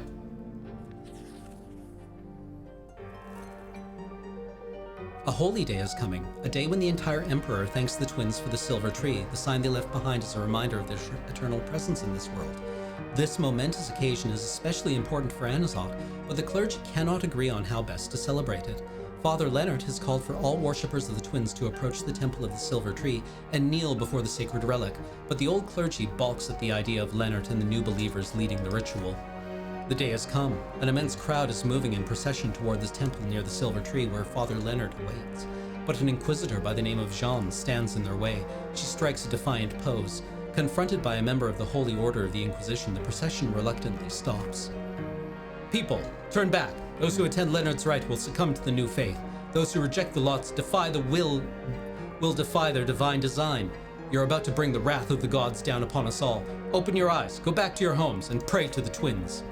The procession wants to move, but the people are confused until Father Leonard himself walks out of the temple to meet Jean face to face. People of Anazot, no one has the right to deny you the sacred ritual of worshipping at the tree, not even the Inquisition. Is such a denial not more likely to provoke the wrath of the twins?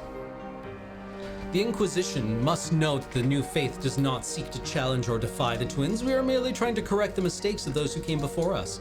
We do not anger the twins, we merely vex those who refuse to accept the dawn of a new age. Jeanne finds herself between a rock and a hard place. Seeing that she has no other choice, she lets the procession pass. The new faith's numbers have swelled of late. It cannot be stopped now.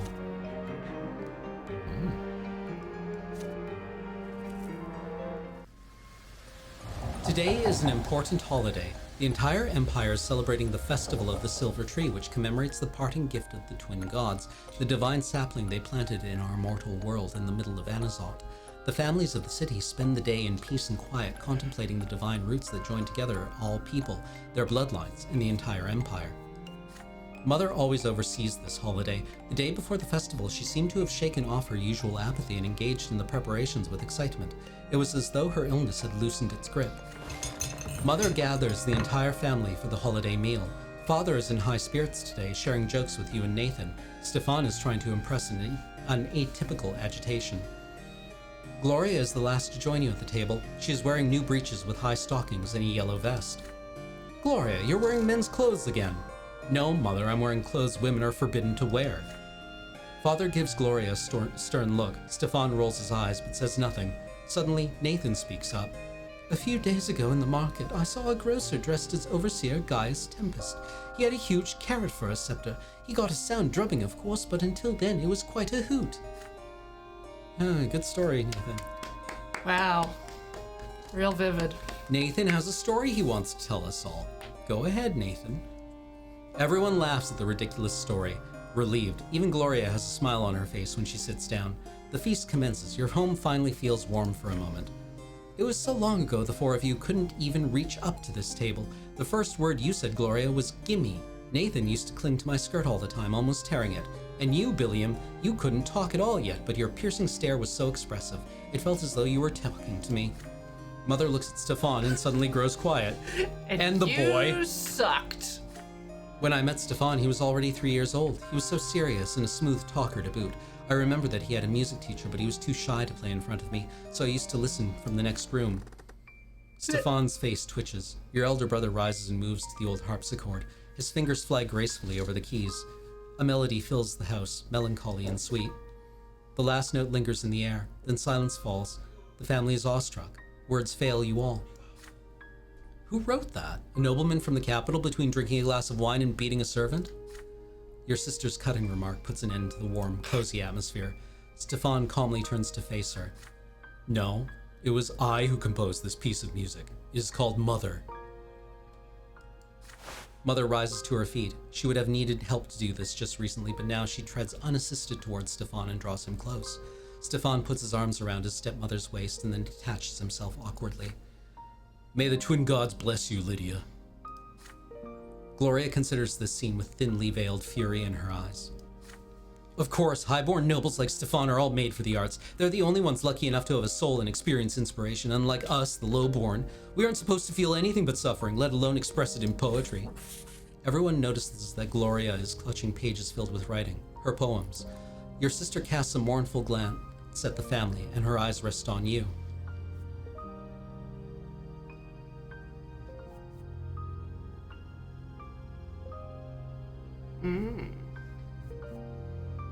Yeah. Eh? Yeah. We're gonna be unstoppable at manipulation. Yep. And Gloria's gonna be fine. Gloria's gonna be fine. You walk up to Mother, take her hand in yours, and whisper in her ear, it is time for her to interfere and save the family celebration. Mother nods understandingly. Gloria, my dear child, since you were little, I taught you to care for your soul, but if I fail to convince you, please think about the family that took us in. I implore you, do not take on noble activities. Do not infringe upon the divine order. Gloria's face flushes red with fury. She clasps the pages to her chest. That's right, Mother, since I was little. Do you think I'm not reminded of it with every breath I take? Of all the things I'm forbidden to do now because I'm lowborn? My dear girl, listen to me. There is more to life than you and your aspirations. You are a member of the Brante family, and your family is part of a greater universe.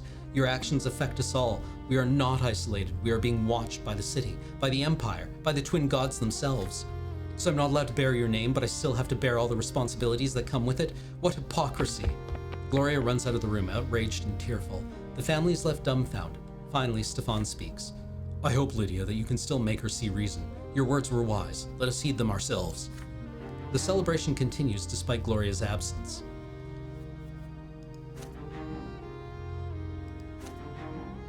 Hey. Yeah.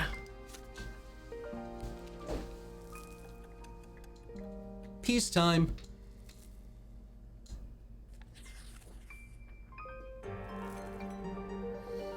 News from the capital quickly reaches every corner of the empire. Jarian and Flavius, heirs to the throne, have left the empire's palace for the province of Monia, which is ruled by the great chancellor Agarius Monrogue.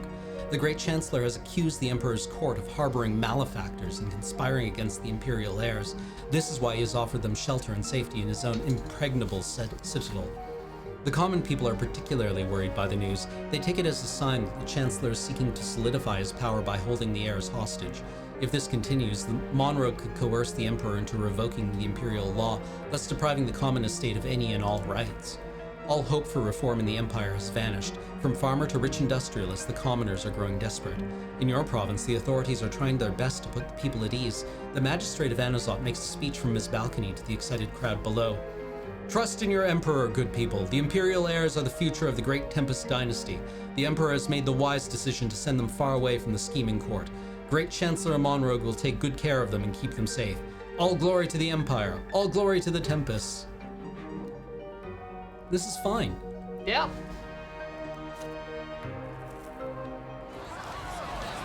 Commoners are still flocking to Anazot.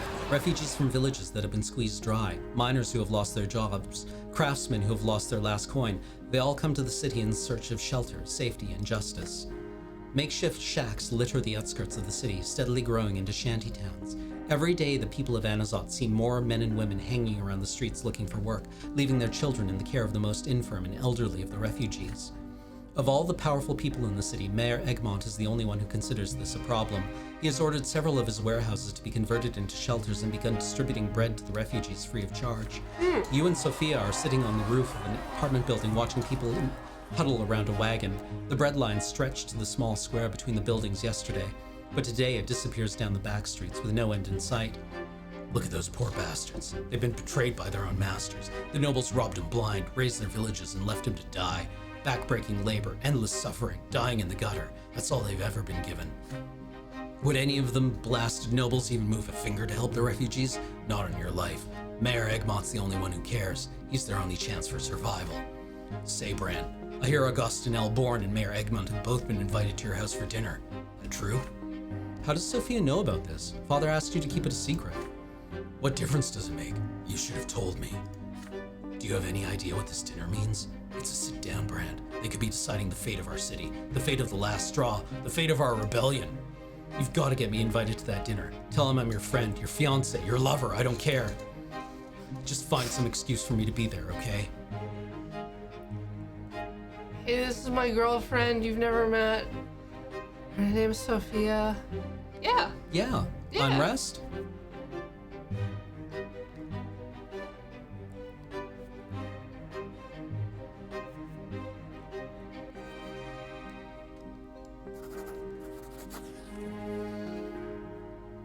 This is my girlfriend Sophia, who you've never met or I've ever mentioned. Of course, Sophia can come to the dinner tonight, but she's gonna need a proper outfit. You can't wear that. No worries, Brant. I can behave in a noble society. Time for the dinner party arrives. The Brant house prepares for guests. You cannot remember the last time your entire family got together like this. Father is unusually focused and serious today. Mother is wearing father's wedding gift, a precious brooch adorned with gems. To her, it is a small act of defiance. Commoners may not indulge in luxury. But today is a special day indeed, and she has found the courage to dare this small transgression. Stefan is more carefree and high-spirited than usual. He always enjoys his uncle's visits. Nathan is as quiet, furtive, and inconspicuous as ever. Gloria, however, only smiles to herself. Sophia is sitting at the table to your left. The family casts curious glances at her from time to time. It feels so strange to see her here at home together with your family. Mother is the first to acknowledge her presence. Sophia! Billiam told us he was inviting someone important to him, but he never mentioned that this someone was a charming young lady. Pray tell, how did you and my son meet? Oh, it was a long time ago. We've known each other ever since we were little. We used to play in the neighbor's yard together, and then Billiam helped me to, get out of Anasat and go to the capital. He was a real hero, you know. You see dubious recognition in your family's eyes. My brother mentioned meeting an old friend in the capital, so that was you? Why, yes, our paths crossed against in Eterna. What a wonderful city. I've such fond memories of the years I spent there. I was so lucky to have Billiam by my side. He helped me a lot. Is that so? Then I don't suppose you could shed some light on what happened to him there. What was my son doing in Eterna all those years? He came home with a small fortune, but refused to tell us where it came from. I'm afraid I don't know much about that myself. All I can say is that I was fortunate enough to introduce your son to a very important man. Billiam proved himself and earned the man's patronage. Well, I certainly hope this man was a decent, honorable nobleman, not some upstart commoner with deep pockets like that Egmont. Stefan, could you please refrain from making such remarks while Egmont is here, if only for my sake? Worry not, father. I would never embarrass you in front of Sir Elborn. I assure you, Sir Stefan, your brother's benefactors is one of the most respectful noblemen I've ever met. I'm sure the two of you would have a lot in common if you ever happened to meet.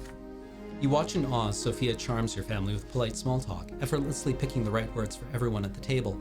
Her presence is so enchanting that your family enjoys a moment of peace and harmony for the first time in ages. The servants soon announce the guests' arrival. Baron Augustin Elborn and Mayor Egmont greet the master and mistress of the house one after another, then take their seats at the dinner table. After the traditional exchange of pleasantries, you enjoy an exquisite dinner followed by wine. There would be ordinarily dessert for Father and Stefan, but today the noblemen make do with wine. Elborn and Egmont finally begin to discuss the droves of commoners seeking refuge in the city. I must confess, Egmont, I don't understand your motivation here. Are you moved by an honest desire to help people or the expectation of some inscrutable profit? Regardless, you have to put an end to this before it's too late. The food and shelter you offer them only serves to attract more and more refugees to Anazon. And when they finally fill the streets, what are you going to do then? What am I going to do then? The Archduke, the Overseer, what are they going to do? Have you ever considered this? Please understand me, I harbor no ill will towards these people. But Gaius Tempest is concerned that they will eventually start causing trouble. Archduke Melanidas is looking for any excuse to march his punitive battalions into the city, Mayor. Is that really what you want? With all due respect, Sir Prefect, I cannot do what you ask.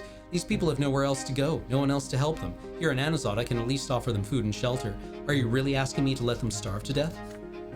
Do not deceive yourself, Augustine. I was one of those who welcomed the new overseer at first. Just like the rest, I hoped the common estate would get a little more breathing room under his rule. But what did Gaius Tempest do? He started this power struggle with the Archduke. He made the double tax possible. He signed the ban on gunpowder. A ban on gunpowder, and in Magra of all places, a province that lives off the silver ore we mine.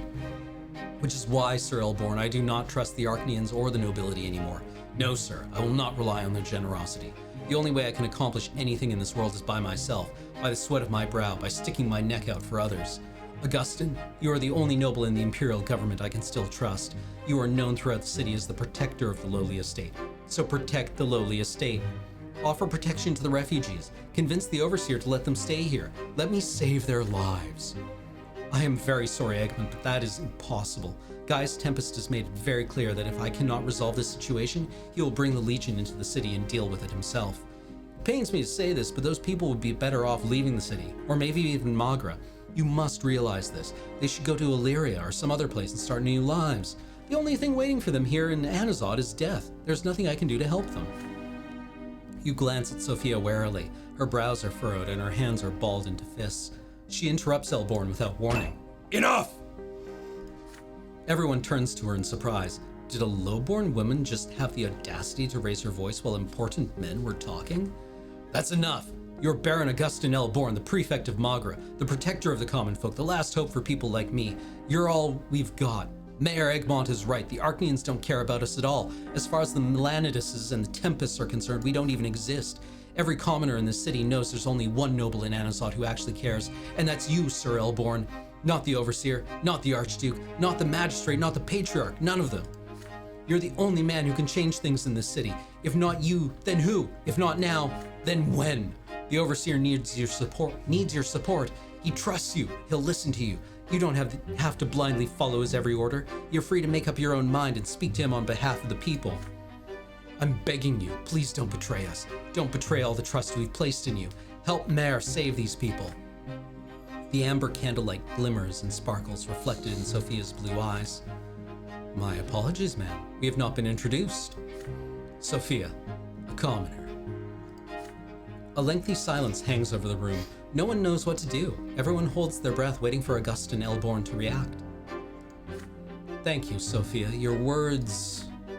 You ought to thank this young lady, Mayor. You'll have my support. The refugees may stay. Do your best to give them decent shelter and food and see if there's any work they can do. I'll see if I can convince the Archduke that they pose no threat, and I'll take steps to keep the streets safe. The guests thank their hosts for their hospitality, then leave one after another. You walk Sophia to a carriage. That was some night, eh, Brant? You've got an interesting family. Too bad I'll probably never have a reason to get to know them better. Are you sure? The next day, Augustin Elborn makes a statement to the people of Anazod. The prefecture and the lesser quorum have reached an agreement. The refugees arriving in the city will be offered temporary shelter and provisions. No announcements from the overseer are forthcoming. Everything is good. Yep. Doing great. Shall we take another break? We shall. Okay. Sit tight, everybody. See you soon. Enjoy the ads.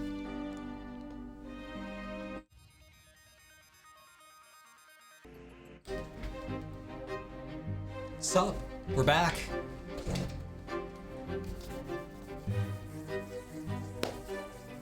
Are we ready to get towards the end of peacetime? We are absolutely going to get killed by about 7 different people for very, very good reasons. Yep. They're going to have to fight one another for who gets to kill us. Oh, maybe it'll be like there's going to be like a doorway and they're all going to get crammed in there and then we escape.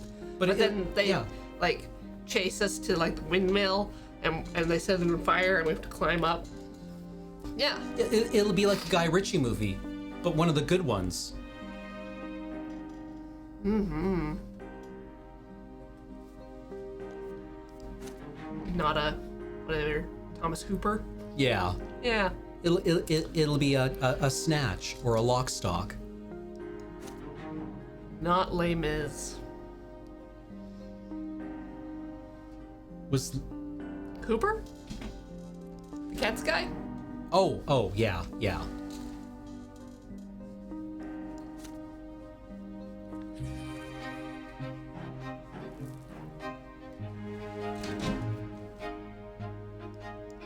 Stefan has a plan. You have hardly found any time for family matters this year. The events taking place in the city keep you busy at all hours. Tonight you come home extremely late, but the fireplace in the sitting room is lit. By the fire you see Stefan with a glass of wine. Your elder brother has been waiting for you. He turns on the lamp by the... He spins around in a stuffed chair and he's like, "Scrape! Scrape! Scrape!" Swirls his wine. Yep. He like has to lift up the chair and pivot it. You take a seat in the chair by Stefan's side. Your brother keeps turning his glass with his long fingers. What if he has a flower vase instead? Ooh. He's just got like a vase of wine. Billiam, we need to have a talk about Gloria. She flatly refuses to behave as she ought to. Her antics are ruining our family's reputation. If this situation persists, nobility of the sword will be out of the question. Brother, I do not wish her ill, but we have no right to sit idly by.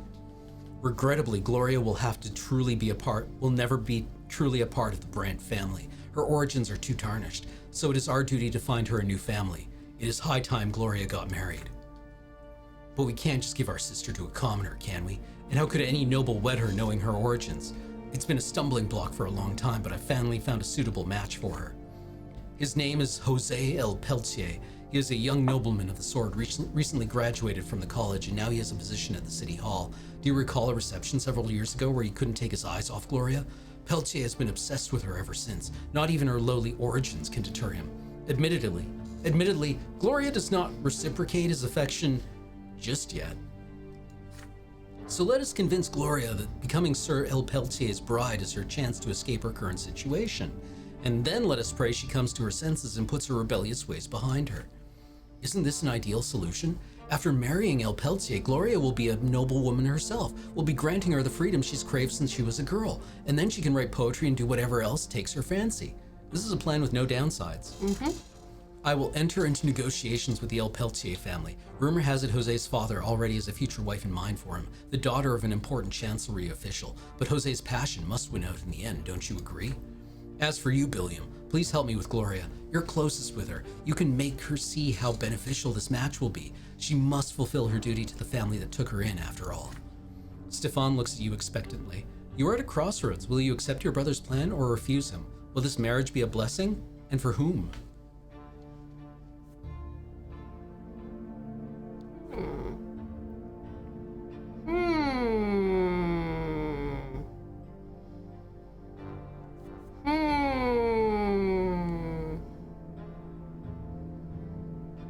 He does suck. He does suck.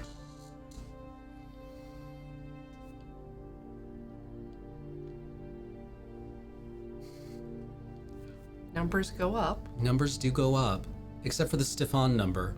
But he sucks. Yeah. I don't know about this. I mean, Gloria should get to choose who she marries. What, isn't it most important for the man to be the one who's into the lady? Yeah. And it's good for your brother to negotiate the new ownership of your sister. Yeah. Not your dad. Yeah. Yeah. You can always take Gloria's side later, right? Yeah. We can play both sides against the middle. And who's the middle? Gloria!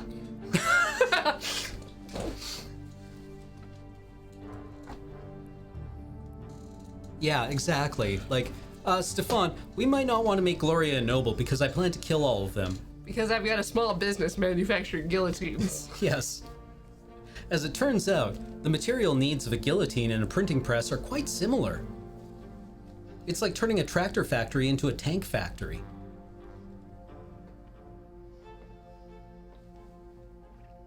Yeah, I don't think this is gonna work, dude. I don't think she's into him. I just don't want it to be like, oh, she marries, she goes to live in his house, and then she's got bruises because she sucks and he hates her and she won't follow the rules and she'll just die. She'll just get murdered several times. Yeah. Like, sketchy. Yeah. Yeah, I don't know about this one, dude. Rather be my sister's wingman than... Yeah, my brother's. Yeah, like, what are the benefits for agreeing? We have a secret plot with Stefan and he likes us more. Yeah.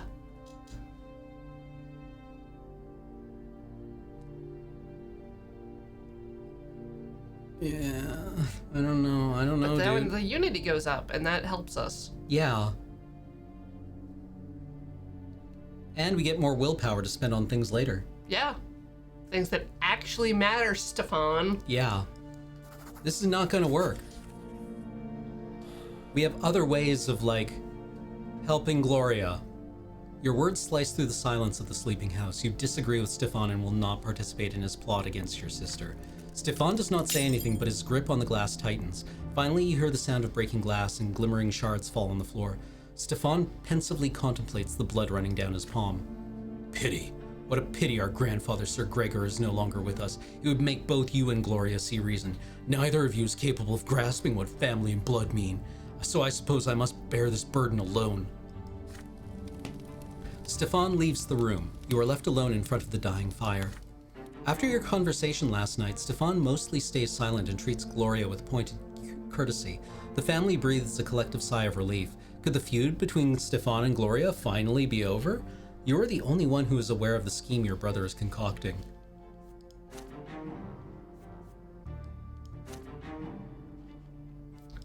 Full power! We are charging up. Hey!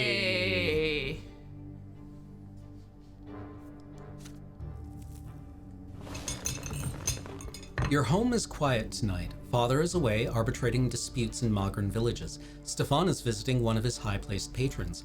After a dinner spent in silence, everyone retreats to their chambers. You are about to retire for the night when Gloria calls out to you. Billiam, wait a minute. I have an important favor to ask you. Your sister leads you to her long-time refuge, the library. Here in the shadows between the bookcases, you will not be overheard. Brother, I wish to speak with you before Stefan returns. His scheming is becoming unbearable. It's beyond Sir Robert's power to stop him, let alone Mother or Nathan. You're my only hope. You shrug. All families argue from time to time, but every quarrel has to end sooner or later. Yes, it will end when Stefan finally gets rid of me. As far as he's concerned, I'm just a stumbling block and a stain on his father's good name. He lets me stay in the house only to avoid causing a scandal in high society. But as soon as the Brants get his precious nobility of the sword, I'll be out on the street in the blink of an eye. Billiam, you don't want for me to get kicked out of the family, do you? Please help me. I need to convince Sir Robert to adopt me and make me legitimate. After that, it won't be so easy for Stefan to dispose of me. And then I won't bear the stigma of being a bastard anymore.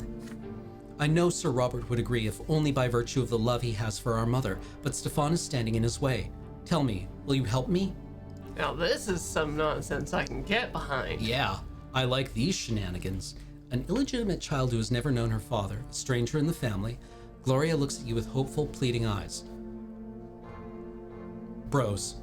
Bros. Bros. Bros. Bros. We are a bro. You give Gloria a firm embrace. Ever since you were children, she's always been by your side. The two of you may have different fathers, but she is your sister, and she must remain a member of this family. It is your duty to come to her aid. We will make sure Gloria becomes a Brant. Gloria lets out a sigh of relief and hugs you back. It makes me so happy to know you're on my side. You wait for Stefan to come home. Your brother returns from his visit mirthful and in high spirits. This is the most perfect moment to have a talk. That went splendidly, brother. Magistrate Vernon himself will support us. I'm on friendly footing with his son now. It won't be long before we become nobles of the sword. Why are you still up? You raise the matter of your sister. The feud between Stefan and Gloria must end. Your brother seems to be unaware of how much damage it is inflicting on the family, but you know how to remedy it. The reason for everything is Gloria's lowly station. She should bear the Brant name. Your brother assumes a bored mien. Don't waste your time, brother. I know what Gloria is after. You mentioned damage to the family. Can you even fathom what this would mean for the Brant name? By allowing an illegitimate child into this family, our father would cover us all with an indelible shame. Several generations of Brants to come would not even dare to dream of becoming nobles of the sword. By the twin gods, I will not let that happen.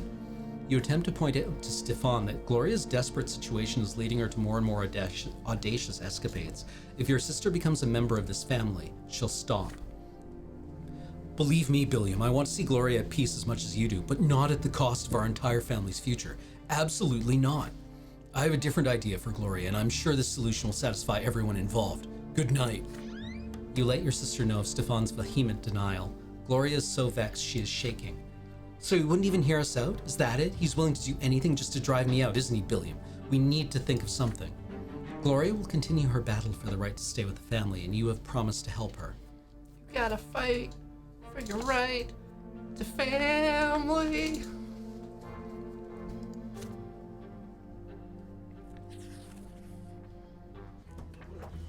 Philippe left Anazot for the capital last night on urgent business. He gave you both direct and ambiguous orders before he left. Cease all activity and wait for him to return.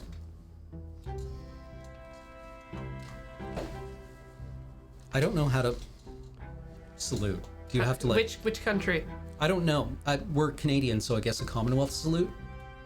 I think that's over the eyebrow. No palm out, because we have dirty gloves. Oh, okay. Over the eyebrow? I think it's over the eyebrow for us, and I think it's like right at the edge for the US. Gotcha. Oh no, stuffing fell on the printing press. You're right, mischievous catgeist. That should happen. All we got was this print that we're making prints of Stefan being like, nah. It's a collector's item. A month of freedom. An entire month of peace. Is this real? Can you finally stop and catch your breath? But unfortunately, you do not even get to enjoy the thought of freedom for long. As noon approaches, Sophia appears in the door of your office. She has risked a visit in the middle of the day. This must be urgent. What brings her here? Dorius Auten. Ring a bell? You know, the High Commander of Magra, an Archnean, my former master, rapist, murderer, all-around piece of shit. I've been keeping tabs on him ever since I got back to Anazot. Here's where it gets interesting, Brant. Turns out Felipe El Ferro isn't the only guy trying to take advantage of the chaos to make a grab for power. There's a noble revolt brewing way up in the upper echelons. Melanidus' followers are itching to rebel against Overseer Tempest, and Dorius Auten is one of the heavies. You see where I'm going with this? All Gaius Tempest's authority comes from the Imperial Legion's swords, and the guy in charge of them all, the High Commander of the province, that's Auten, and he can't wait to betray the Overseer and hand all that power over to the Archduke. If this revolt goes through, everything we've worked for will go up in smoke. We can't let this happen. We need to expose Auten as the traitor he is and give Gaius Tempest all the proof. What about Felipe? Does he not have a say about all of this? We don't even know if Felipe is right now. Where Felipe is right now, he's incommunicado. We'll have to go against his orders and act on our own. We've got no time to waste either. They could spring into action at the drop of a hat. Sophia's voice is trembling. You are not used to hearing her like this. You asked her why she is so eager to take Auten down. Is she out for revenge? I'm more worried about the last straw's future than revenge, but I'm gonna level with you. If I had my way, I'd love nothing more than to strangle Auten with my bare hands. Sicking the Overseer on him is the next best thing. As usual, Sophia sounds level-headed and makes a solid point, but you cannot help but feel she is still hiding something. Should you defy Philippe's orders and aid her? Is it a good idea to get involved in the struggle between the province's two most powerful Archneans? Well. +1 to our scheming.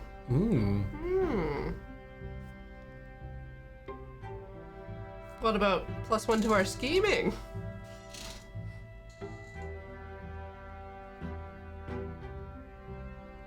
Yeah, more scheming is good. Yeah. This won't backfire.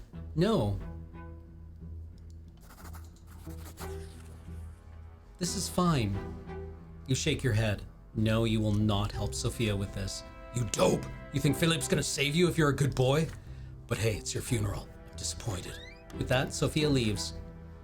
You call Alita Siren into your office. Sophia's been acting strangely recently. You are concerned.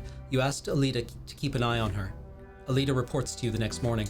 I followed Sophia through the city like you asked. She met some people. They acted like the last straw, but I've never seen them at her meetings before. Ever. And they're not just some greenhorns. They clearly know the trade. And they know Sophia and trust her, and she trusts them too. They've set up a watch around the Archnean's house. No two ways about it. I couldn't hear what they were saying. We'd have had to get too close. What's going on? Did you and Sophia have a fight or something? That's the last thing we need right now. On the contrary, we need to pull together. That's what you always tell us. You set Alita's fears to rest. Everything is okay, you're just worried about Sophia. She seems to be involved in some kind of risky venture, but she has been keeping it a secret from you for some reason. A few days later, you hear that a gang of street thugs tried to break into Auten's mansion, but failed and were killed on the spot. Figures, defying an Archnean as powerful as Auten was a fool's errand. But now you know something. Sophia does not trust you. She is playing a game on her own. She even has her own little private gang. What other secrets could she be hiding?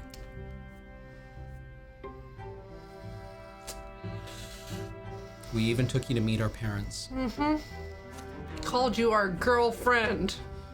We lied to our parents about how much we liked you.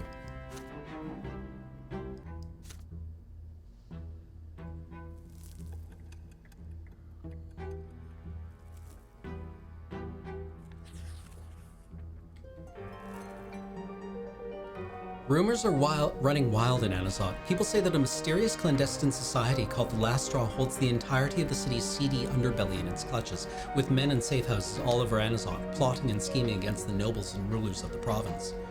The leader is a woman, a ruthless criminal by the name of Sophia. She has evaded all attempts at capture. Oh, snap!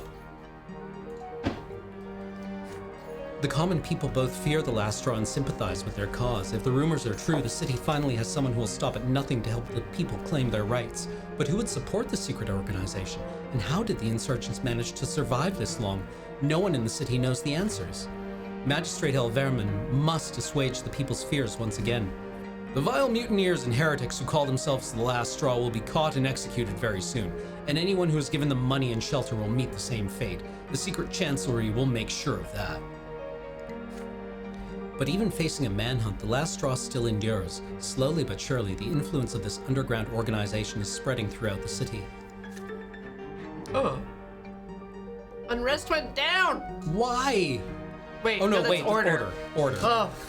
Okay. Okay, so it's in a state of unrest, but our unrest was not affected. Yes. Okay. I mean, unrest should go up, if there's unrest. Night falls upon the city, shrouding it in darkness and dotting the sky with stars. The din of the street dies down slowly. Soon, heavy footfalls of gendarme patrols is the only sound. You are at the print shop, tying up the day's loose ends. There is a sudden knock at the door. Sophia walks in without a word, holding a half-empty bag. She heads to the room containing the shop's records. Somewhere in there, under piles of paperwork, is a crate with her things in it. Sophia pushes the papers aside and starts shoving her things into the bag. She barely looks at what she is doing. What's going on? She freezes, as though noticing you for the first time. Then she pulls up a chair, sits down, and lights her pipe. I was with Philippe just now. I'm leaving for a long time. Could be a whole year. Gotta recruit pissed off people for the Last Straw from all over Magra. He thinks we've already found everyone here in Anazot. Is she going alone? Sophia nods, exhaling smoke. Yup. Philippe's orders. Says it's safer that way. He needs you here. Her eyes are trained on you. You notice a yellow light glimmering deep within them. Even without the underground movement, Sophia is just as dangerous on her own, and Philippe actually thinks she is going to recruit hundreds more people to die for his scheme. Sophia puffs out ring after ring. They slowly dissolve in the air, filling the room with acrid smoke. There is no hiding from her light blue eyes. A gentle smile plays on her lips.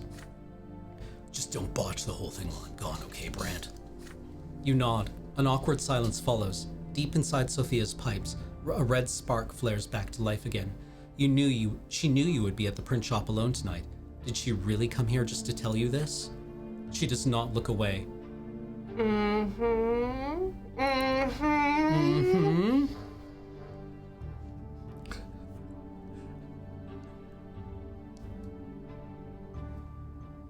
Do we lie to her?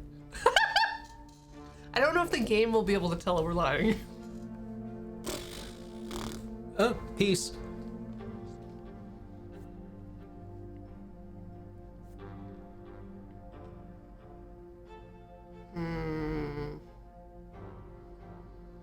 I mean, I think this is way more interesting. Let's do it. Tell her how you feel. Let's have sex on top of the printing press. Fresh newspaper. Yep. Covered in ink. Just smash. You take a moment to think, then sit next to Sophia. After another pause, you finally speak your mind. You have had this feeling ever since you were a child. You have tried to fight it, tried to ignore it, but it was all in vain, and now there is no reason to hide it anymore. You remember every moment you spent together, the games you used to play, her escape from the city, your chance encounter in Eterna. You have both experienced plenty of misfortune in your lives, but you are still happy because you have always been together. And then you say it. I love you. I will always be there for you. I will keep you safe from the rest of the world. There is nothing I will not do for you. Sophia freezes as though she has forgotten how to breathe. She interrupts you in a hushed whisper. Why are you? This can't be happening. This isn't real. It's never real. Nobody ever stays. Everybody leaves one way or another. I'm leaving right now, and then you'll leave me too. You get down on your knees before Sophia and kiss her tobacco-stained fingers.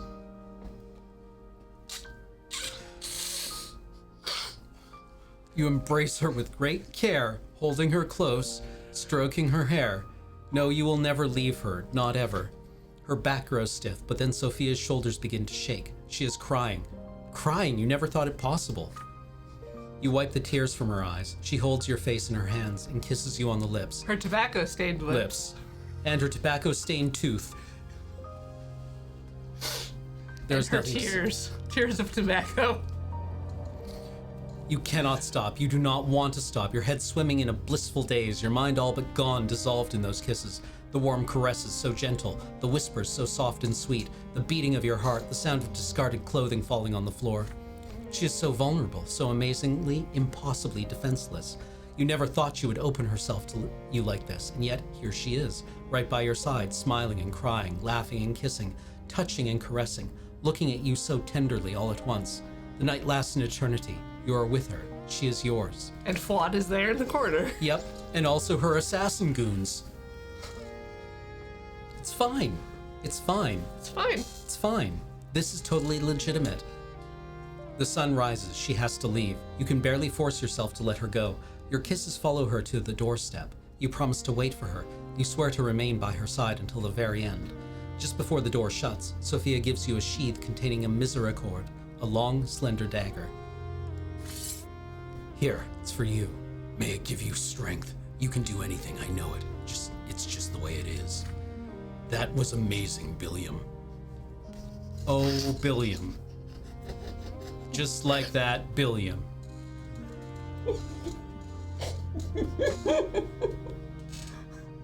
Was it good for you too, Billiam? Just doesn't work. It's like, yeah, it's not a name made for that. The memory of our night together is the most precious thing I'm bringing with me. It'll tide me over until I come back to you. Take care, and don't be afraid of nothing. Our cause is just. I thought that was just something that you made up. You actually believe. Oh no. Oh no. What is our cause? She gives you a last long slow kiss, then leaves at last. The door closes quietly behind her. The last straw is on your shoulders now, but you are no longer alone. Ready for action.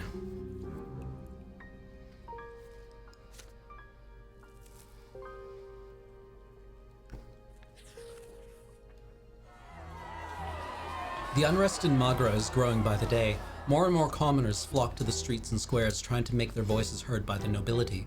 The crowds have become too large for the gendarmes to disperse. They can no longer be ignored. For the first time in years, the ruling estate seems to have seen the people for the terrifying power they represent, and they have decided to fight fire with fire. By setting the peasants on fire. In spite of all the resistance offered by Prefect Elborn and the Lesser Quorum, the magistrate and the aristocracy finally get their way. Overseer Tempest deploys troops to the city. The streets and squares are packed on the ill-fated day. Hidden in the crowd, you watch 2 battalions of the Imperial Legion march triumphantly down the streets of Anazot. The banners of Magra and the Tempest dynasty soar proudly above the soldiers' heads. Gaius Tempest leads the battalions himself while atop a Monian stallion. To his right, you see the young captain of the battalion. He looks familiar. Hey, it's Thomas! When the procession reaches the Golden Square, it stops so the overseer can address the people. Battalions, defensive formation. The Legion soldiers spring into action, slamming their weapons against their shields as they move. Their ranks shift in eerie harmony down to the last man like an enormous, uncanny machine. Then they all stop at once in an instant. The square grows silent. The overseer's booming voice echoes for all to hear. People of Anazot, I have heard your cry for help and come to the city accompanied by my loyal soldiers. The Imperial Legion will bring order to Anazot and put an end to all riots and crime. These soldiers will protect you from the schemes of rebellious nobles, insidious insurgents, and anyone else who seeks to spark unrest. I am Gaius Tempest, overseer of Magra and Anazot. By the Emperor's decree, I rule this land. Those who question my rule question the Emperor's rule as well, and they will be executed as rebels and insurrectionists. You hear whispers throughout the square. The Legion's arrival is a harbinger of change, but how drastic will this change be? Even at home, the Legion is the only topic of conversation during dinner. Thank the twins, Gaius Tempest has finally decided to act. Those low-born scum will have grown far too insolent of late. They ought to be reminded of their place with an iron fist. Intimidating the people won't do any good, Stefan, but they have valid reasons to take to the street. But instead of hearing them out, the overseer is hiding behind his soldiers. It's disgusting. I think Gloria is right. Shut up, Nathan. I'm sorry, Nathan, what were you saying? Just slams his head into the table. Sorry, reflex, my bad. I didn't.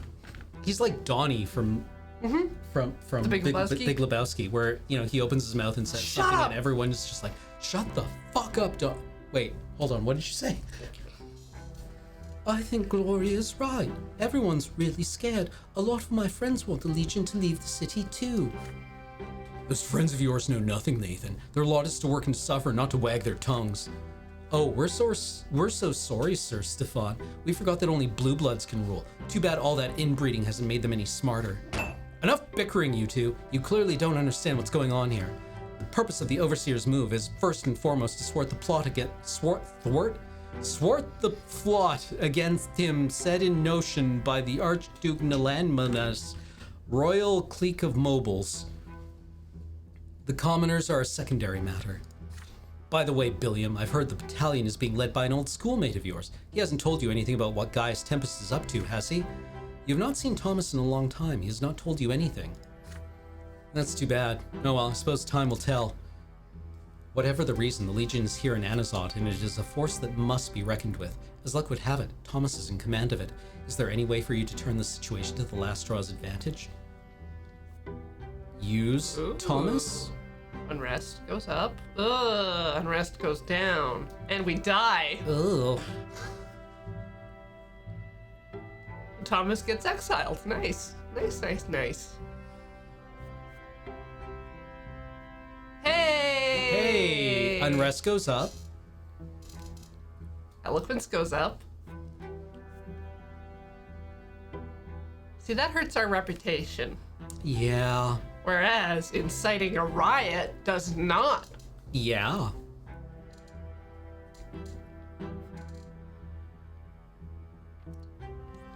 Let's print leaflets. This is going to go great. Right? We can't do this because then we just die. Yeah. We just die. Also, I guess Thomas kills us? Who knows what happens here? I think so, yeah.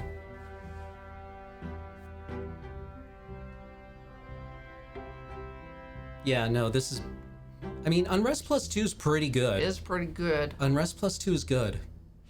What did we need? That gets us above the... we only need 7, right? Yeah. It's 6 now, but that gives us 8.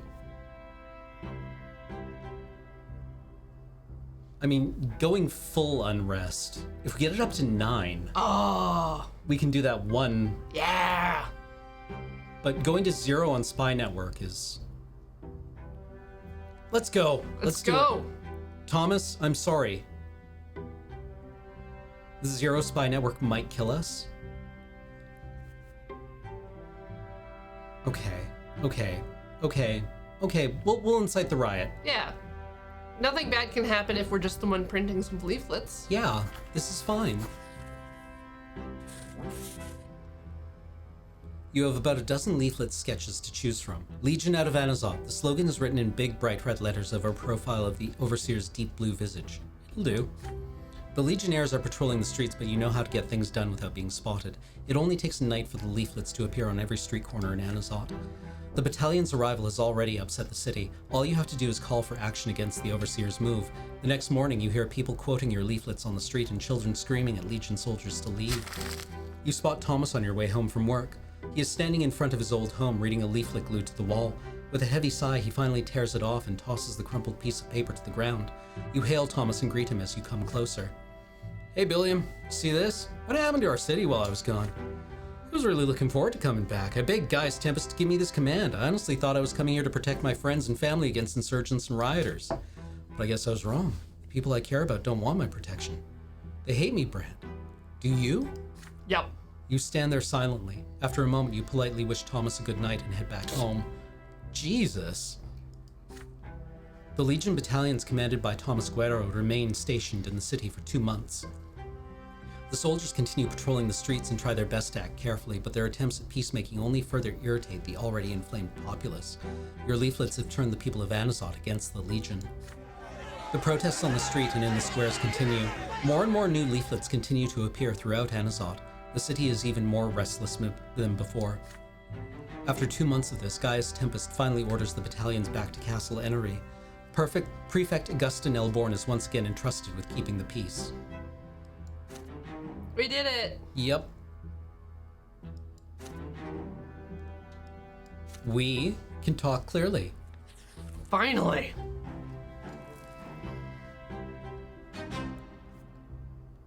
We're so fucking dead. Uh-oh. Uh-oh. Spaghetti. Well, it's been a good run, everyone.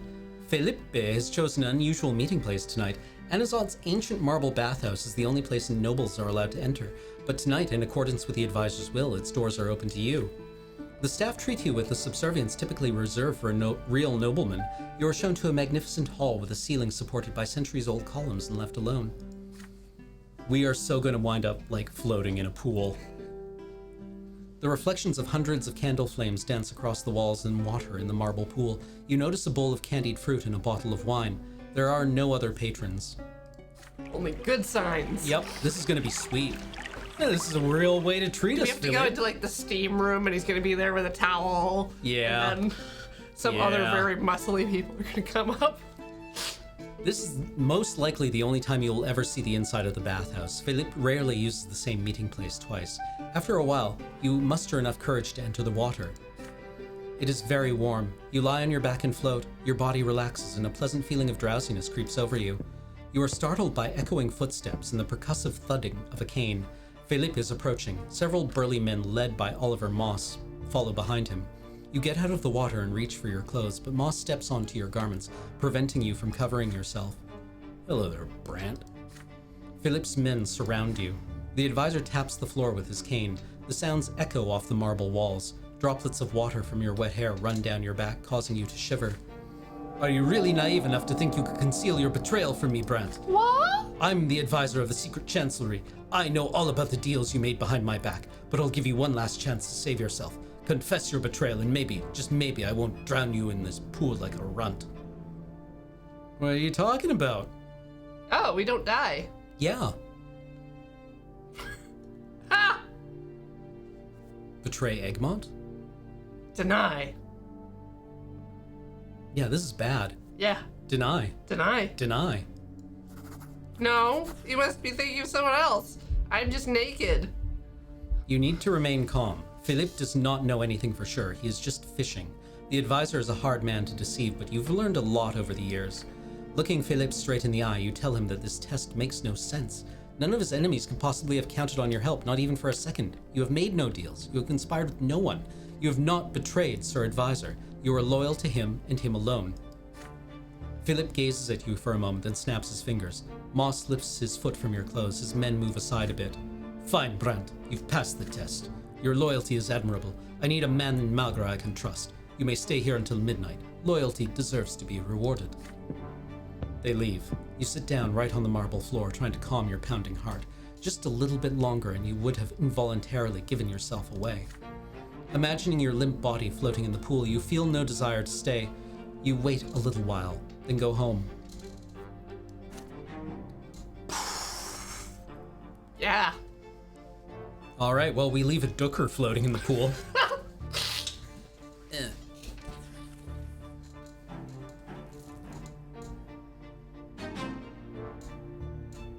The hunt for Thomas. This is fine. This is fine. He's not exiled. We're still his friend. And Sutton is not dishonored. You are shaving before going into town. You scoop some warm water from the wash basin. The morning light, reflected in the mirror, is blinding. A servant rushes in with an urgent letter, or rather a crumpled up note. He said it is from a childhood friend of yours. You flinch involuntarily. A nasty cut appears on your cheek. Billiam, I'm in trouble. You're the only one who can help me. I already told you about how I got on Commander Alton's bad side. I went against an order of his, didn't want to squeeze the last penny from an already poor village. Alton thought me a traitor, and now he's finally found an excuse to take me out. If I don't find a way out of the city, I'll be executed. I did my best to hide, but Alton's henchmen are on my trail. I'm out of time, Brant. If you can, for the sake of our old friendship, help me out of this mess somehow. If Alton finds me, I'll be off to the Shining Pillar in no time. Your friend, Thomas. You crush the note in your hands. A drop of blood runs down your cheek. Your old friend is in grave danger. If you don't interfere, Thomas Guerrero is doomed.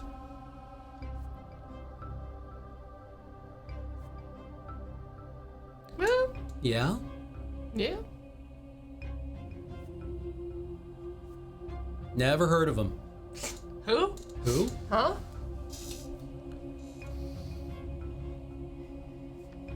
All right. I'm gonna use my spy network. Gotta spend money to make money. Crumpling the note in your hand, you pace the room and think. You cannot abandon your friend in his hour of need. But Oten is the High Commander of Magra. Opposing him on your own would be unwise. You need a more cunning plan. You're going to need Oliver Moss's help. The last straw spy welcomes you with an ever-ready sly grin. Brand, how can I help you? You wave Moss over and brief him on the situation. Thomas Guerrero, a friend of yours and a supporter of the cause, is about to be attacked. Darius Oten, the High Commander of Magra, is itching to seize and execute the Legion deserter. The spy's eyes narrow. We won't let that happen, will we, Brant? But going against such a powerful Arcanian is a great risk, and a great risk demands a great reward. You assure Moss that his efforts will be duly rewarded. Together, you plan Thomas's escape. The plan requires that you involve a number of the Last Straw members. You will be short a good many hands while they lay low afterwards, but you are ready to take this risk if it means saving your friend. Moss's spies easily find Thomas's hiding place, an attic above a shabby inn. You have not seen him for a while, but he looks a decade older already. It pains you to see him so downcast. Brant, how did you find me? So Oten's men are closer than I thought. You're in danger too. You assure your friend that you have a plan. You should pack up and get ready to leave. You will take care of the rest. When night falls, you head for the city gate with Thomas in tow. A gaggle of loyal cutthroats led by Moss tail you in the shadows just a shout away.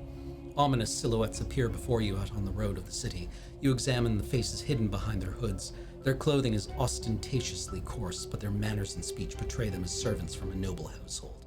The leader speaks. Are you friends of one Sir Thomas Guerrero? Would you mind coming with us? Get him! In the blink of an eye, the cutthroats swoop in and surround Oten's henchmen. The blows from their clubs quickly beat any desire to resist out of them. Hurry! We need to get out of the city. You and Thomas hop into a carriage with covered windows and leave Anazot. You are not followed. You reach the village of Sulmina, but by sunrise, you see a handful of houses huddled at the foot of a mountain range, their outlines emerging from the morning mist. Well, no one's going to bother me here, I'm sure of that, and I don't see the locals betraying me either. I'll hide here until everything settles down. Thank you, my friend. I hope we see each other again soon. He's going to be a rebel general. I'm sure of it. Who knows?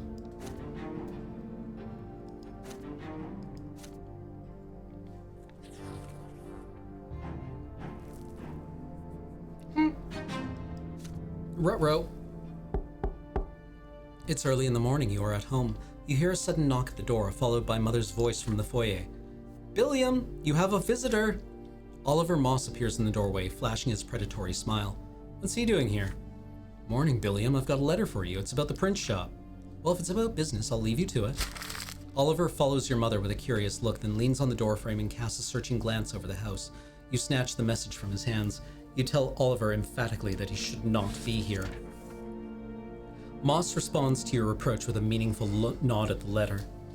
The letters are uneven. He was clearly in a rage when he wrote this. Enough! I'm done wasting time on you. Your family's safety isn't a gift from the twins, Brant. It's a payment for a job well done. And you haven't done your job. You're nobody. Nothing but dirt beneath my feet, and it's high time I shook you off. Your spies get no results. I've been accused of dereliction of duty. My enemies mock me, and it's all because of you. You have one day to fix this, and you will fix it. You will present your solution to me by the roots of the silver tree at midnight tonight. Your time is up. Cold sweat runs down your back. Oliver takes the note with a nonchalant gesture. He shrugs in mock sympathy and leaves your house. does unrest go down? Ugh. No, I hate it. No. This sucks. Should we just end it? Yeah. We're at the end of the stream, so. Ugh. We'll never have to work for this guy again.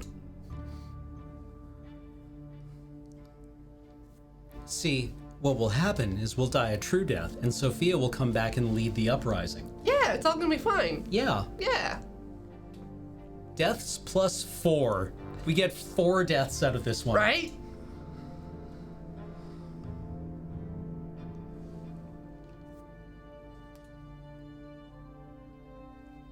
Ugh. This sucks.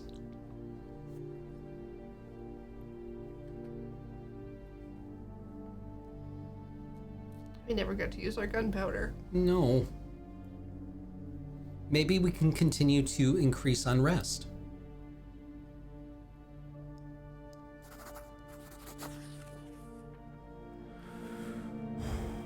You spend the entire day pondering the decision you have made. You will save your own life, but it will cost you yet another betrayal. You head toward the silver tree as midnight approaches. Everything is quiet. Giant roots, the lights of lanterns and torches. 5 men led by Moss meet you and stare at you intently. Philippe emerges from the darkness behind them. I'm glad you had enough sense left not to hide from me in some cellar like a rat. Well, you tell Sir Philippe that you have a plan. He will get what he wants. The last straw is ties to free thinkers all over Magra. It will be easy to set up a meeting with the leaders of underground organizations in Valona, Fabrina, and other towns. You will go there in person in order to maintain your cover. The secret chancellery will have no trouble arresting the insurgents. There will be enough of them to ensure that Sir Philippe's enemies will not dare accuse him of inaction. All right, Brante. Are threats really the only way to get anything useful out of you? These meetings are just as unpleasant for me as they are for you. Make sure I never have to threaten you again. I'll be waiting for you to give me the time and place, but you're on thin ice. Don't forget it. You may go. A week later, you watch from a safe distance as your comrades are taken to a prison wagon. They were the bravest members of the last straw. They were not afraid to defy the Empire, despite living in small towns and villages where most commoners cannot even imagine a life free of their lot. You have, with your own hands, sent them to a place from which they will never return. These local organizations were supposed to serve as the pillars of the revolt when it began. You will have to start recruiting outside Anazot from scratch. It is awful to think of the amount of time and effort it will take. Ugh. Ugh. Ugh.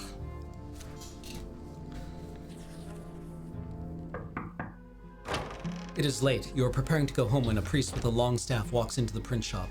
You recognize him immediately. He is the abbot of the Temple of the Silver Tree, the face of the new faith in Anazot, Father Leonard. I must apologize for visiting you so late an hour. Still, I am glad you are here, Billiam. I am Father Leonard. You may have been to a sermon of mine, but I do not believe we have ever spoken in person. I've come to you regarding a rather delicate matter, but I have been made aware that your print shop often deals in matters such as these. I believe you know that Cassius, Magra's current patriarch, has not recognized the new faith. Our numbers are great, but the patriarch thinks we are just another heretical sect. Wait. You've written a book. Everyone's written a book, Father. My teacher, Patriarch Photus, was betrayed and murdered before he could have his doctrine recognized. The light of the new faith struck fear into the hearts of his enemies, but I am determined to make sure Photus's teachings get the same recognition and respect in Magra as the teachings of Isatius. 1 month from today is an important day for the new faith, the anniversary of Patriarch Photus's murder. I wish to gather my flock at the place of his true death to address Patriarch Cassius and demand recognition for our faith. If several thousand new believers gather in the city, the Patriarch will have no choice but to heed our call. But in order to bring all these people to Anazot, I need your help, Brante. I know you can not only print my appeal, but also distribute it throughout the province. So you're saying unrest would go up? In the city of Anazot, the new believers stand firmly united, but our brethren are isolated from one another in the rest of the province, and I have no way of reaching them through the temples. The Inquisition and the priests of the old faith will never let my summons spread throughout Magra, but you can achieve what I cannot.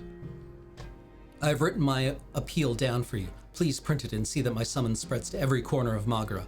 I want every Magran new believer to realize that now is the time to stand up for our doctrine. I will summon them to the Silver Tree on the day of Photus's death. Patriarch Photus claimed that the truth was revealed Revealed itself to Isatius is not the only way to serve the twins. The doctrine of the new faith frees its followers from the strict shackles of the lots and teaches them to seek their own path to the peak of the shining pillar. Commoners free from the lots, refusing to do nothing but work and suffer, lowly peasants claiming the right to rule and wage war, new believers ready to take up arms and fight for their faith. If they receive Father Leonard's summons, they will likely flock to the streets of Anazot. You glance over the handwritten page the abbot has given you. Brothers and sisters who have heard and received the word of Patriarch Photis as your own new faith, you have been summoned. Come to the place where our teacher's life was tragically cut short on the day of his demise. We will meet there in the shade of the silver tree to honor the memory of Patriarch Photis and complete his life's work. We will make ourselves heard by Patriarch Cassius. We will demand that the church recognize the new faith as equal to the teachings of Saint Isatius. We will make camp in the city, and we will not leave until our demands are met. Father Leonard has a great following among the people. His summons could have significant repercussions in Anazot. What should you do? Man. Oh. Ugh. Aha! -2 spy network. That means we die instantly. I think so. Yeah. We just turn inside out. Yep. But we can also just end it here. We can. It's time for us to go. It's been a lovely day here at the Talking stream. I'm sure this is going to work out great for everyone. Welp. Welp. Any final thoughts? I enjoy the entire concept of this. I would love to, come back and explore other pathways and figure out some way to optimize your results? Yeah. I'm pretty sure the only way is to be more Machiavellian and more convoluted. Yeah. I really enjoy the concept. I like the path. The writing is a little soft in parts. Yeah. Like a lot of the what's supposed to be rabble-rousing speeches kind of Our cause is just! Yeah, they kind of fall flat, IMO. Yeah. But that's, a nitpick. I love the concept, honestly. Mm-hmm. I really enjoyed the entire framing of it as a confessional or an autobiography, something that's being presented at the end of our life in order to, an apologia or a confession or, something exculpatory.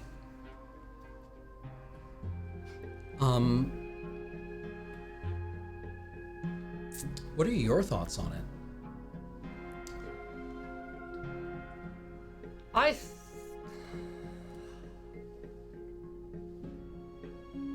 I'm still not sure if showing the results of your choices is misleading because of the way it sets you on various paths. But the first time I played with that turned off, and it did feel a little like my choices just had random results. Right.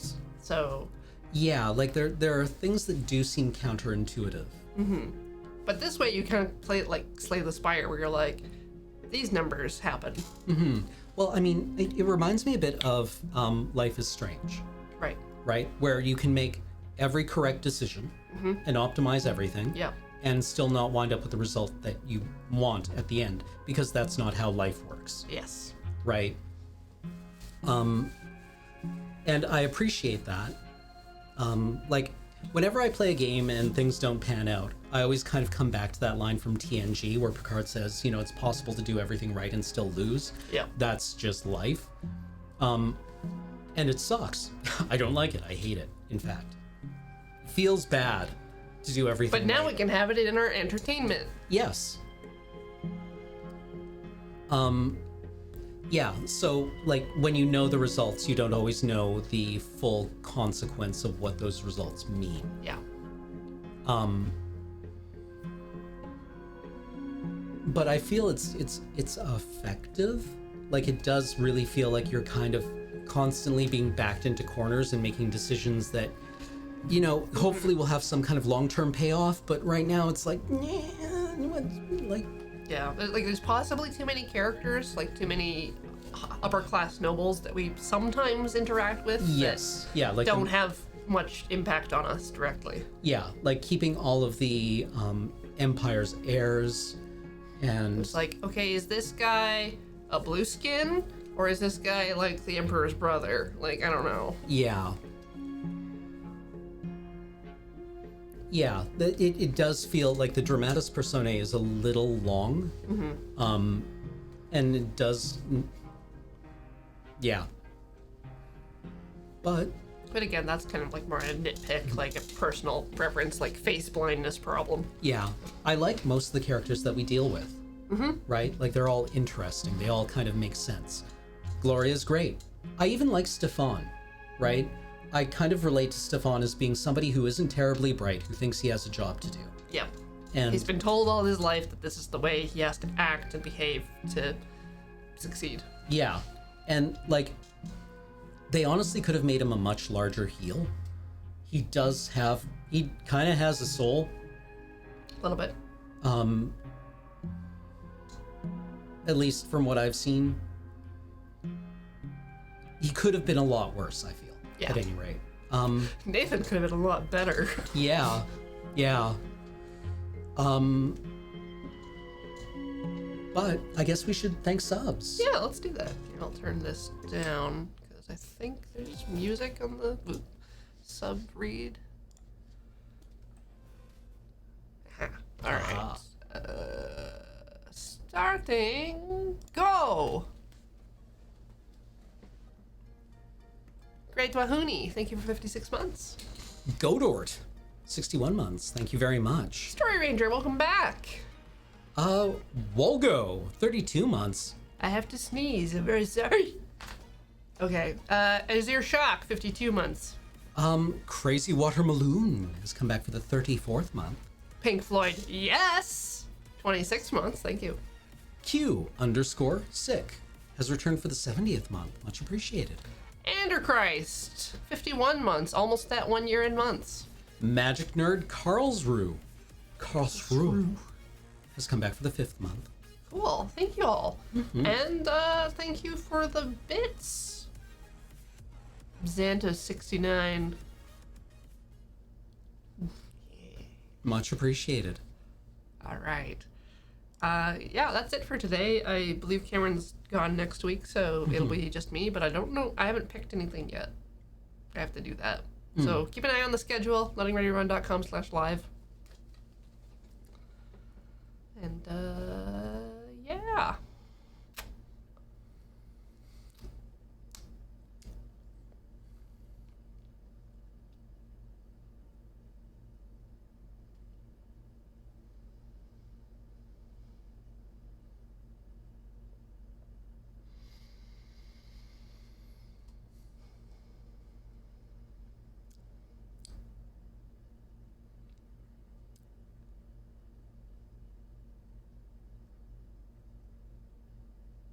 Goodbye.